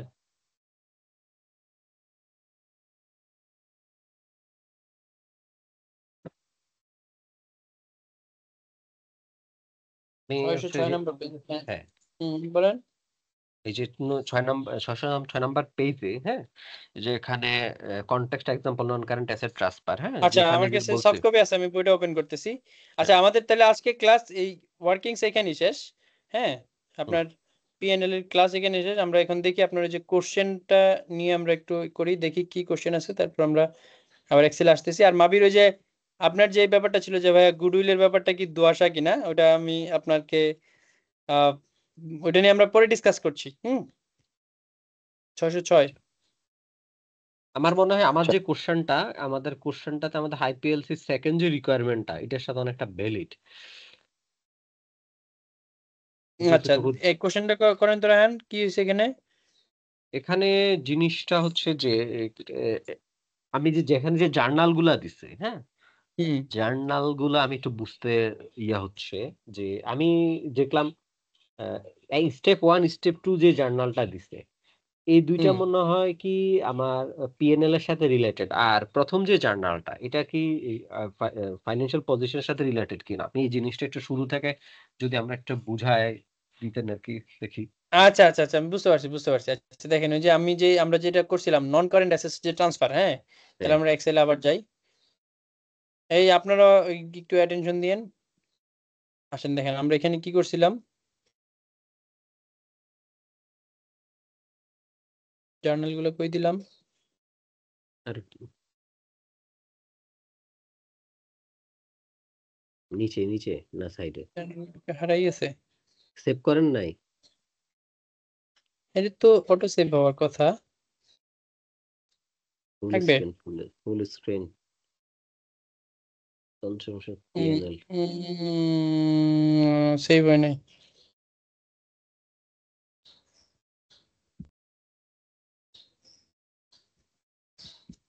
না, সেভ হয় নাই। সেভ হয় নাই। আচ্ছা সমস্যা নেই, আমাদের ক্লাস রেকর্ডিং আছে, আমি বলি। এখানে যেটা হয়েছে গিয়ে, হুম।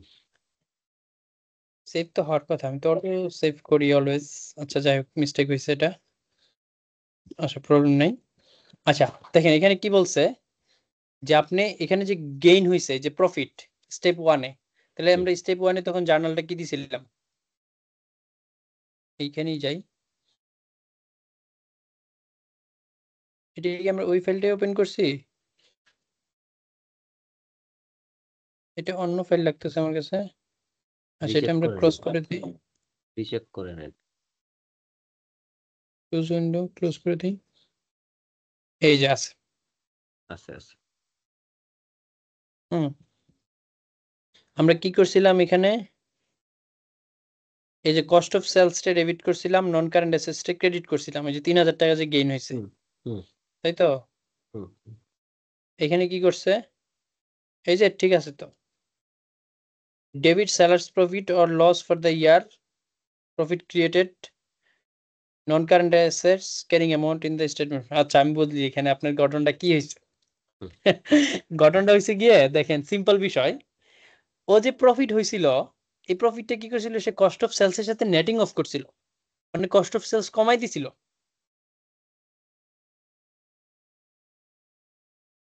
বুঝছেন রায়হান? হ্যাঁ। কস্ট অফ সেলস এর সাথে নেটিং অফ হয়েছিল এটা এখানে।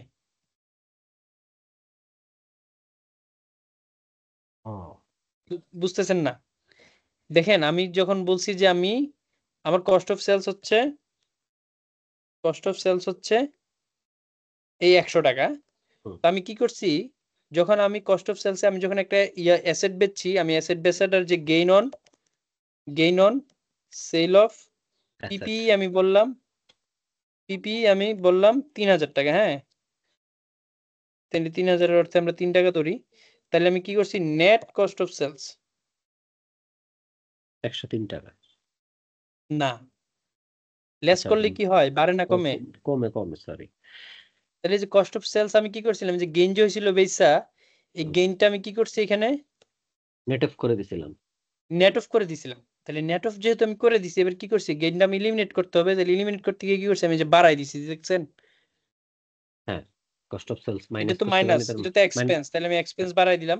তাহলে দেখেন প্রফিট এন্ড লস স্টেটমেন্টে যখন আপনি ডেবিট করবেন, অলওয়েজ প্রফিট, এই যে দেখেন হেডিং হোয়ার প্রফিট ক্রিয়েটেড, তাহলে যেখানে প্রফিট ক্রিয়েট হয়েছিল ওই হেডে আমরা এটারে কি করব, ডেবিট করব। তাহলে এই যে এক্সপেন্স, এই হেডে প্রফিট ক্রিয়েট করছিলেন কস্ট অফ সেলসে, তাহলে আমরা কস্ট অফ সেলসে ডেবিট করলাম এটা। এই যে কস্ট অফ সেলসে ডেবিট করছি না আমরা এটা, কস্ট অফ সেলসে ডেবিট করছি, আর নন কারেন্ট অ্যাসেটস ক্রেডিট করছি। এটা ক্লিয়ার, বুঝতে পারছেন? এই যে দেখেন এখানে বলা আছে হেডিং হোয়ার প্রফিট ক্রিয়েটেড, তো আপনি এক্সপেন্স কমাই দিয়েছেন মানে তো এখানে প্রফিট ক্রিয়েট করছেন।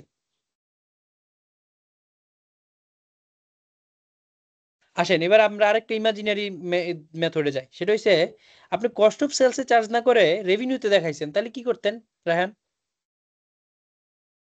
কস্ট অফ সেলসে চার্জ না করে রেভিনিউতে আমি প্রফিটটা দেখাইছি।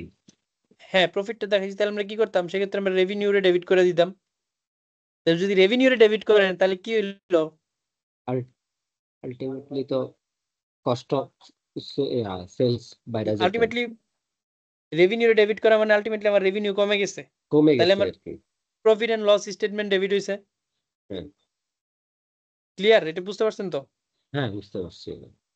আচ্ছা, তাহলে সেম ভাবে পরের এটা তো আমরা নন কারেন্ট অ্যাসেটের carrying amount debit, selling company profit loss heading or depreciation charge, depreciation এখানে আমরা এটা ক্রেডিট করতেছি, এই যে ডেপ্রিসিয়েশনটা যে চার্জ করছি দেখছেন 300 টাকা, 300 টাকা জার্নালটা দেই নাই আমরা এখানে, তাই তো 300 টাকা জার্নাল এই যে দিয়ে দিছি তো, ডেপ্রিসিয়েশনের ক্রেডিট করে দিছি।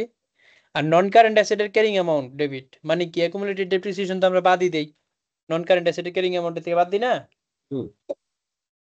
তো নন কারেন্ট অ্যাকুমুলেটেড ডেপ্রিসিয়েশনটা যখন আমি কমাই দিলাম, নন কারেন্ট অ্যাসেটের ক্যারিং অ্যামাউন্ট তো অটোমেটিক্যালি বেড়ে গেল, বুঝতে পারছেন তো? হ্যাঁ ঠিক আছে। আচ্ছা, তো এই হচ্ছে গিয়ে আপনার ক্লিয়ার রাহান? হ্যাঁ ক্লিয়ার। তাহলে ওই প্রথম যে জার্নালটা দিছে, হ্যাঁ হুম। ওইটা ওইটা কি তাহলে পজিশনের জার্নাল? হ্যাঁ প্রথমটা এটা না না উপরে উপরে 2000 টাকার জার্নাল যেটা। আচ্ছা, 2000 টাকার জার্নাল যেটা, সেটা হচ্ছে স্টেটমেন্ট অফ ফিনান্সিয়াল পজিশনের এন্ট্রি।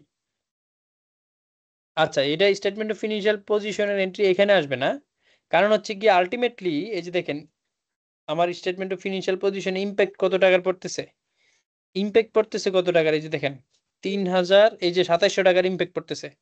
কিভাবে 2700 টাকার ইম্প্যাক্ট পড়তেছে বলেন তো? ওই যে 3000 আর 300 এই দুইটাকে হচ্ছে আমি যে নেট আপ হ্যাঁ করি। হ্যাঁ, এই যে একবার আমি নন কারেন্ট অ্যাসেটে ক্রেডিট করে দিলাম, আবার নন কারেন্ট অ্যাসেটে ডেবিট করে দিলাম, মানে অ্যাকুমুলেটেড ডেপ্রিসিয়েশনটা ডেবিট করে দেওয়া মানে তো এটা আমি ক্যারিং ভ্যালু কম বাড়াই দিলাম, বুঝতে পারছেন? তাহলে এই 2700 টাকার ইম্প্যাক্টই এখানে যেই এই যে এটার যে সামারাইজড এন্ট্রি কি হবে, এই যে টাকাটা আমার যাবে কোথায়, এটা রিটেন আর্নিংস ইম্প্যাক্ট পড়বে না গিয়ে, এই টাকাটার ইম্প্যাক্ট গিয়ে প্রফিটের ইম্প্যাক্ট গিয়ে রিটেন আর্নিংসে না? হ্যাঁ রিটার্ন হয়ে গেছে। তাহলে আমার আলটিমেটলি আমার যদি আমি এক্সট্রাক্টেড এফএস প্রিপেয়ার করি, দেখেন এক্সট্রাক্টেড কনসো ফিনান্সিয়াল পজিশন, হ্যাঁ তাহলে সেক্ষেত্রে আমরা কি করব, অ্যাসেট আর হচ্ছে গিয়ে রিটেন আর্নিংস, তাহলে আমরা অ্যাসেট রে কমাবো কত টাকার, আলটিমেটলি 3000 মাইনাস 300, 2700 টাকার। আর রিটেন আর্নিংস কমবে না, এক্সপেন্স বাড়ছে,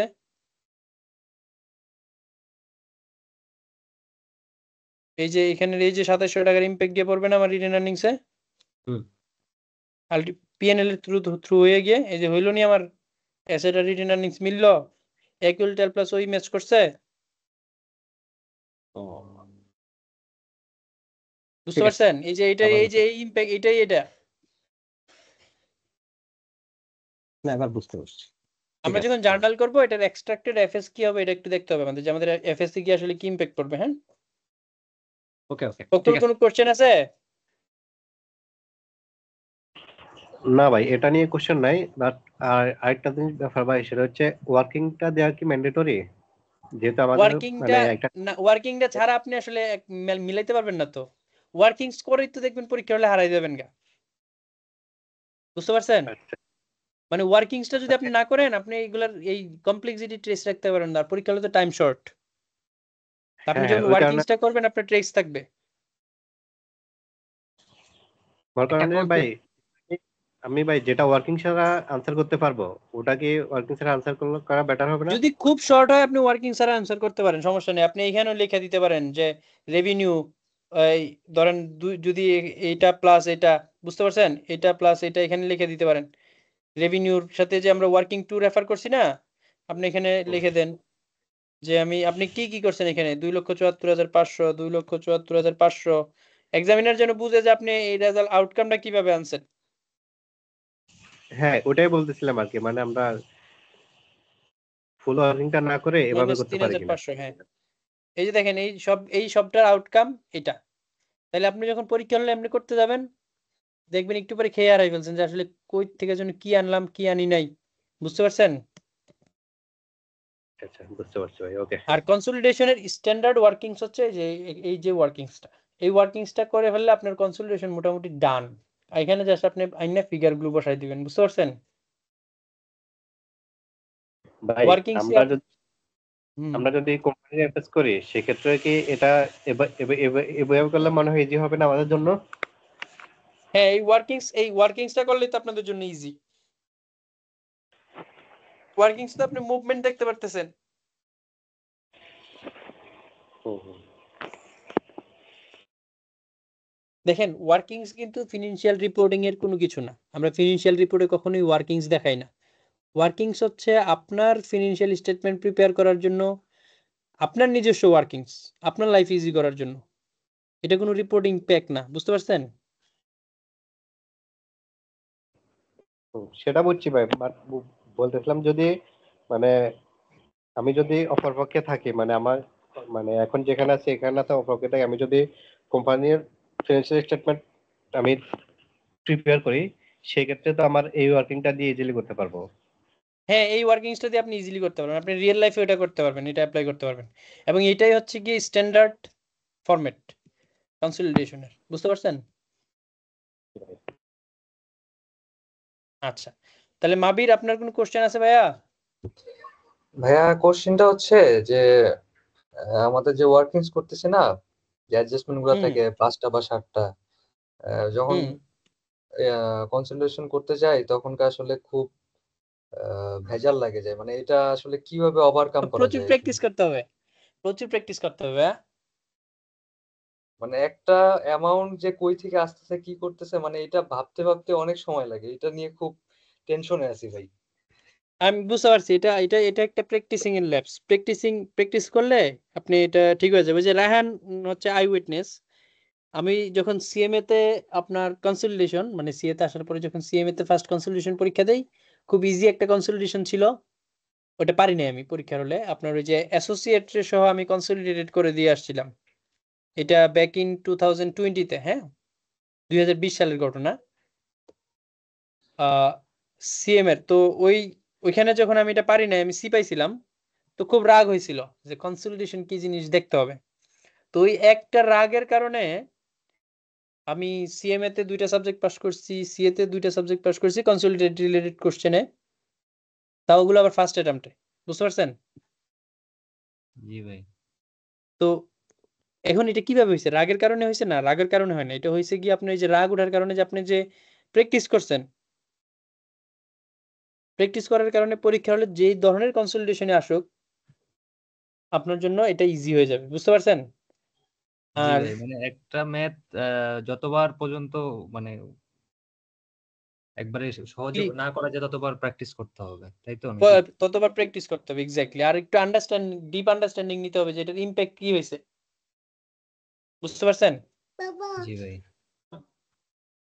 আচ্ছা, তাহলে আপনি যখন অনেক বেশি কানেক্ট করতে পারবেন যে আসলে এটা কেন কিভাবে হয়েছে, কোন আইএসআইএফ এর সাথে এটা কানেক্টেড, তখন আপনার জন্য আরো বেশি ইজি হবে।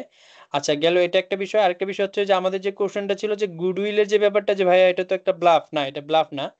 যখন আপনি একটা কোম্পানি অ্যাকোয়ার করতে যাবেন, ধরেন আপনার একটা কম্পিটিটর আপনি অ্যাকোয়ার করবেন, তখন আপনি যদি তাকে প্রিমিয়াম পে না করেন, এই অ্যাকুইজিশনের কিন্তু আপনার ওয়ার্ল্ডটা একটু ডিফারেন্ট। কারণ এখানে আপনার দেখা যায় যে আপনার জায়ান্ট কোম্পানিগুলো ছোট ছোট কোম্পানিগুলোকে, ওই যে কি বলে, রাঘব বোয়ালরা ছোট মাছগুলো খেয়ে ফেলে। তো ছোট ছোট কোম্পানিগুলোকে আপনি গ্রো করতে দিবেন না। যেমন ফেসবুক হোয়াটসঅ্যাপ রে অ্যাকোয়ার করে ফেলছে, মেসেঞ্জার রে অ্যাকোয়ার করে ফেলছে, ইনস্টাগ্রাম রে অ্যাকোয়ার করে ফেলছে। মানে কি ফেসবুক বাকিদেরকে আর তার কম্পিটিটরদের গ্রো করতে দিবে না, বুঝতে পারছেন? যেন সে জি আপনার কি বলে মনোপলি মার্কেট লিড করতে পারে। তো এই যে মনোপলি মার্কেট যদি আপনি লিড করতে যান, এটা একটা কনসেপ্ট। আরো অনেক কারণ হইতে পারে, ডাইভার্সিফিকেশনের কারণে হইতে পারে। আপনি ডাইভার্সিফিকেশন হইতে পারে হরিজন্টালি, ভার্টিক্যালি। ধরেন আপনার একটা লাইকসে এখন পাঠাওয়ের কথা বলি, পাঠাও তার মোবাইল ফিনান্সিয়াল সার্ভিস পাঠাও পে চালু করতেছে। এমন ধরেন উবার বা ফুডপান্ডা যদি কোনো একটা মোবাইল ব্যাংকিং কে অ্যাকোয়ার করে ফেলে, তখন ওই যে তার পেমেন্টের জন্য ইজি হয়, বুঝতে পারছেন? তো আপনি একটা রেস্টুরেন্ট কোম্পানি, আপনি চাইলে আবার ফুডপান্ডাকে অ্যাকোয়ার করে ফেলতে পারেন, যে ফুডপান্ডা শুধু আপনার হয়ে সার্ভ করবে। সো এই গুডউইল বা অ্যাকুইজিশনের ব্যাপারটা কিন্তু একটু মানে ইটস এন স্ট্র্যাটেজিক্যাল ম্যাটার, বুঝতে পারছেন? তো জি ভাই, এখন বুঝতে পারছি। কোশ্চেন হচ্ছে যে ভাইয়া, এই যে গুডউইল কেন আমি অতিরিক্ত টাকা দেব? এখন আমার কোশ্চেন হচ্ছে, আমার একটা এস্টাবলিশ বিজনেস, আমি আপনার কাছে যা ভ্যালু আছে তাই কেন বেচবো? ধরেন আমার একটা ব্যবসার ভ্যালু আছে 100 টাকা, আমি আপনার কাছে 100 টাকা বেচবো কেন? What is the premium? বুঝতে পারছেন? জি ভাই, মানে ভাই এটা একটা যে টার্ম ইউজ করতেছি যে কেন দেখবেন এটা লস একটা হলো আর গেইন অন পারচেজ, এটাই তো নাকি, মানে অন্য কিছু না। না, এই যে আপনি যে আমাকে প্রিমিয়াম, ওই যে ওরে অ্যাকোয়ার করতে গিয়ে যে প্রিমিয়ামটা পে করবেন, এটাই গুডউইল, তার সুনাম আছে, তারে আপনার দরকার। বুঝতে পারছেন? জি ভাই, বুঝতে পারছি, ক্লিয়ার। আচ্ছা, কিন্তু এই যে গুডউইলটা, এটা আলটিমেটলি একটা লস। আপনি বার্গেন করতে গিয়ে লস করছেন, বাট এটা আপনি লস হিসেবে রিকগনাইজ না করে আপনি এটাকে কি করতে পারবেন, ক্যাপিটালাইজ করতে পারবেন, অ্যাসেট হিসেবে দেখাইতে পারবেন। বুঝতে পারছেন? কারণ ওই কোম্পানিটা যে অ্যাকোয়ার করছেন, এই কারণে আপনার ফিউচার গেইন হইতে পারে, এই আর কি। বুঝতে পারছেন? জি ভাই, বুঝতে পারছি। আচ্ছা, আর কোনো কোশ্চেন আছে কারোর আজকের ক্লাসের উপর? না, পিএনএল এর আর নাই। ইকুইটি কি আজকে আচ্ছা, দেখাবেন ভাইয়া? না আজকে আর ইকুইটি দেখাবো না, আজকে 4:45 বেজে গেছে, আমরা ইকুইটি কালকে করব। তো আমরা পিএনএল যদি আপনারা বুঝে থাকেন, এই ক্লাসটা আবার একটু রিকল করবেন, আমি ক্লাসটা রেকর্ডিংটা শেয়ার করে দেবো, এক্সেলটাও শেয়ার করে দেবো। সো ভাই বাসায় পড়বেন। গুডউইল ছিল ভাই। জি জি, বলেন বলেন। ভাই গুডউইল থেকে কি কোনো আর্ন বা প্রফিট হয়, বা হলে এটা না কোন জায়গায় দেখানো যায়? না, গুডউইল থেকে কোনো আর্ন হয় না আলটিমেটলি। গুডউইল তো আপনি বেশি টাকা দিছেন, এরপরে কিছু নেই, এটা আপনার একটা লস, এটাতে আর্ন কি করবেন? ধরেন আপনার একটা লেটস সে আপনার একটা ব্যবসা আছে, ধরেন যা কোনো কিছুর একটা ব্যবসা, হোয়াটএভার, ধরেন আপনার একটা কনসালটেন্সি ফার্মই আছে, আপনার কনসালটেন্সি ফার্মে আমি কিনবো, এখন আপনার কনসালটেন্সি ফার্মের ভ্যালু আছে 100 টাকা, আপনার আমি 110 টাকা দিছি, এই যে 110 টাকা যে বেশি দিছি, এটা গুডউইল, এটা দিয়ে কি কোনো কিছু আর্ন হবে? তাহলে ভাই আমি এই 10টা কোন জায়গায় দেখাবো? এই 10 টাকা দেখাবেন গুডউইলে। গুডউইল কি সরাসরি কি অ্যাসেট, এফএস এ অ্যাসেট, অ্যাসেট, হ্যাঁ, ইনটেনজিবল অ্যাসেট। ইনটেনজিবল অ্যাসেট হিসেবে? জি জি জি, অ্যাসেট হিসেবে দেখাবেন। এটা বুঝতে এটা কি করবেন, এটা আপনার আপনি year by year impairment test করবেন যে আসলে আমার এই গুডউইল কি 10 টাকা আছে কিনা। ইম্পায়ারমেন্ট টেস্টিং করে আপনি গুডউইলটাকে এক্সপেন্স হিসেবে চার্জ করতে থাকতে পারবেন। এই যে আমরা এখানে যে ইম্পায়ারমেন্ট চার্জ করছি 180 টাকা, দেখছেন? ইম্পায়ারমেন্ট চার্জের কারণে কি হয়েছে, আমার এই যে গুডউইল কমে গেছে গা, 1200 টাকার গুডউইল 1020 টাকা হয়ে গেছে। ঠিক বুঝতে আছে পারছেন? পারি। আর আমরা যখন IAS 36 IAS 38 পড়বো, তখন আরো ডিটেইলসে কিভাবে ইম্পায়ারমেন্ট করব ওগুলো নিয়ে আমরা ডিসকাশন করব। বুঝতে পারছেন? জি ভাই বুঝতে পারছি। ঠিক আছে, আর কোনো কোশ্চেন আছে? ভাইয়া হোমওয়ার্ক দিবেন কোনো পিএনএল রিলেটেড কোনো কোশ্চেন? আপনাদের হোমওয়ার্ক হচ্ছে পিএনএল এর প্রিভিয়াস ইয়ারের কোশ্চেনগুলো একটু স্টাডি করেন। আমরা মনে হয় যে ওই যে রিকোয়ারমেন্ট 2টা জার্নালকে দেখে নিব আজকে না কালকে? রিকোয়ারমেন্ট 2 এর জার্নাল শেষ করে ফেলছি তো আমরা। আচ্ছা, আমি মানে না, এই যে এগুলোই তো জার্নাল, আচ্ছা না, বুঝতে পারছি। না, এগুলো এগুলোই একটু আমরা জাস্ট জার্নাল। এখানে রিকোয়ারমেন্ট 2 আর হচ্ছে আমরা কোন রেফারেন্সের জন্য এখানে জাস্ট লিখে দিই আমরা রিকোয়ারমেন্ট 2। মানে আমি ওই যে আলাদা আলাদা করে করি না আর কি, টাইম না, শর্টেজের বুঝতে কারণে পারছি, এখানে আমি বুঝতে পারছি। যেটা ওকে, যেটা ওখানে আমরা ওই জার্নালটা দিয়ে দিলেই হবে। ঠিক আছে। ওকে, ঠিক আছে। তারপর দেখতে হবে না, এটা জাস্ট দেখলে পরীক্ষার মানে সাজেস্ট অ্যান্সারটা দেখলে বোঝা যাবে যে আসলে আমি কোনটার অ্যান্সার হবে। ক্লিয়ার রায়হান? মানে আমরা ভাই রিকোয়ারমেন্ট 2 এক্সেলটা এখানে ক্লিয়ার। হ্যাঁ, এক্সেলটা দিয়ে দেবো আপনাদেরকে। ওকে তাহলে ঠিক আছে ভাই। ওকে, ঠিক আছে, তাহলে আজকে আমরা এখানে ক্লোজ করি। আগামীকালকে ইনশাআল্লাহ কনসোলিডেটেড চেঞ্জেস ইন ইকুইটি নিয়ে ক্লাস নেব। তাহলে আমাদের পিএনএলও শেষ, ইকুইটিও শেষ। তারপর আমরা মুভ করব হচ্ছে রায়হান, ওই যে জয়েন্ট ভেঞ্চার অ্যান্ড অ্যাসোসিয়েটস, খুবই ইজি কোশ্চেন। আমি ওই যে নভেম্বর ডিসেম্বর 2021-এর যে প্রশ্নটা ছিল ওইটা আমি ক্লাসে করে দিছি। হ্যাঁ, ওইটা একটা ক্লাস দেখলে মোটামুটি আমাদের জন্য ক্লিয়ার হয়ে যাবে। আমরা ডিসপোজাল আর ক্যাশ ফ্লো স্টেটমেন্টে চলে যাবো আর কি। ওকে ওকে, আমি নিজে নিজে জয়েন্ট ভেঞ্চার্সটা পড়ছি, হ্যাঁ পড়তেছি। তো আমি দেখি যদি কোনো কোশ্চেন অ্যারাইজ হয় আমি হ্যাঁ হ্যাঁ, ওকে, শিওর শিওর। আর ওইটা আমরা ওই যে আমাদের ক্লাসে অলরেডি আছে, হ্যাঁ, আমরা ওই যে এই ফার্স্ট ক্লাস বা সেকেন্ড ক্লাস আমরা ওটা করছি। তো এটা আমরা আবার রিকল করবো না, মানে পুরা জিনিসটাই আমরা মোটামুটি আমরা আজকে পিএনএল এর লাস্ট ক্লাসটা সহ ডিসকাস হয়ে গেছে। মাবির যদি কানেক্ট করতে পারে, লাস্ট ক্লাসটা মাবির দেখছে। জি ভাই, লাস্ট আচ্ছা, ক্লাসের সাথে আর ম্যাচ আছে। হ্যাঁ, আমরা কালকে বসবো কখন? কালকে আমরা একটু আর্লি বসি, 2টার দিকে বসি। 2টা থেকে আমরা নামাজের পর পরই, হ্যাঁ? কালকে বসি। ঠিক আছে, 2টার থেকে বসি। একটু আবার ওই যে আমার 4টার দিকে একটু ICMB তে যাইতে হবে। ওকে, তো ঠিক 4টার আছে। আগে শেষ করে দেব আরকি ইনশাআল্লাহ। ওকে। ঠিক আছে ভাই। আর ওকে, আরেকটা ঠিক জিনিস আছে। ভাই, রোল ভাই, জি, মাবির বলেন। হ্যাঁ ওই যে কালকে তাহলে 2টার দিকে, আর ওই যে রোড ম্যাপটা একটু দিয়ে দিন তাহলে আমাদেরকে, নাকি? জি, শিওর। আচ্ছা, কালকে ক্লাস শেষ করে আমরা রোড ম্যাপটা দিয়ে দেব। ওকে ভাই, ঠিক আছে। ওকে, ঠিক আছে ভাই। ওকে, আল্লাহ হাফেজ। আসসালামু ফখরুল, আলাইকুম। আল্লাহ হাফেজ। হ্যাঁ, ওকে, ওয়ালাইকুম ওকে, আসসালাম। ঠিক আছে ভাই।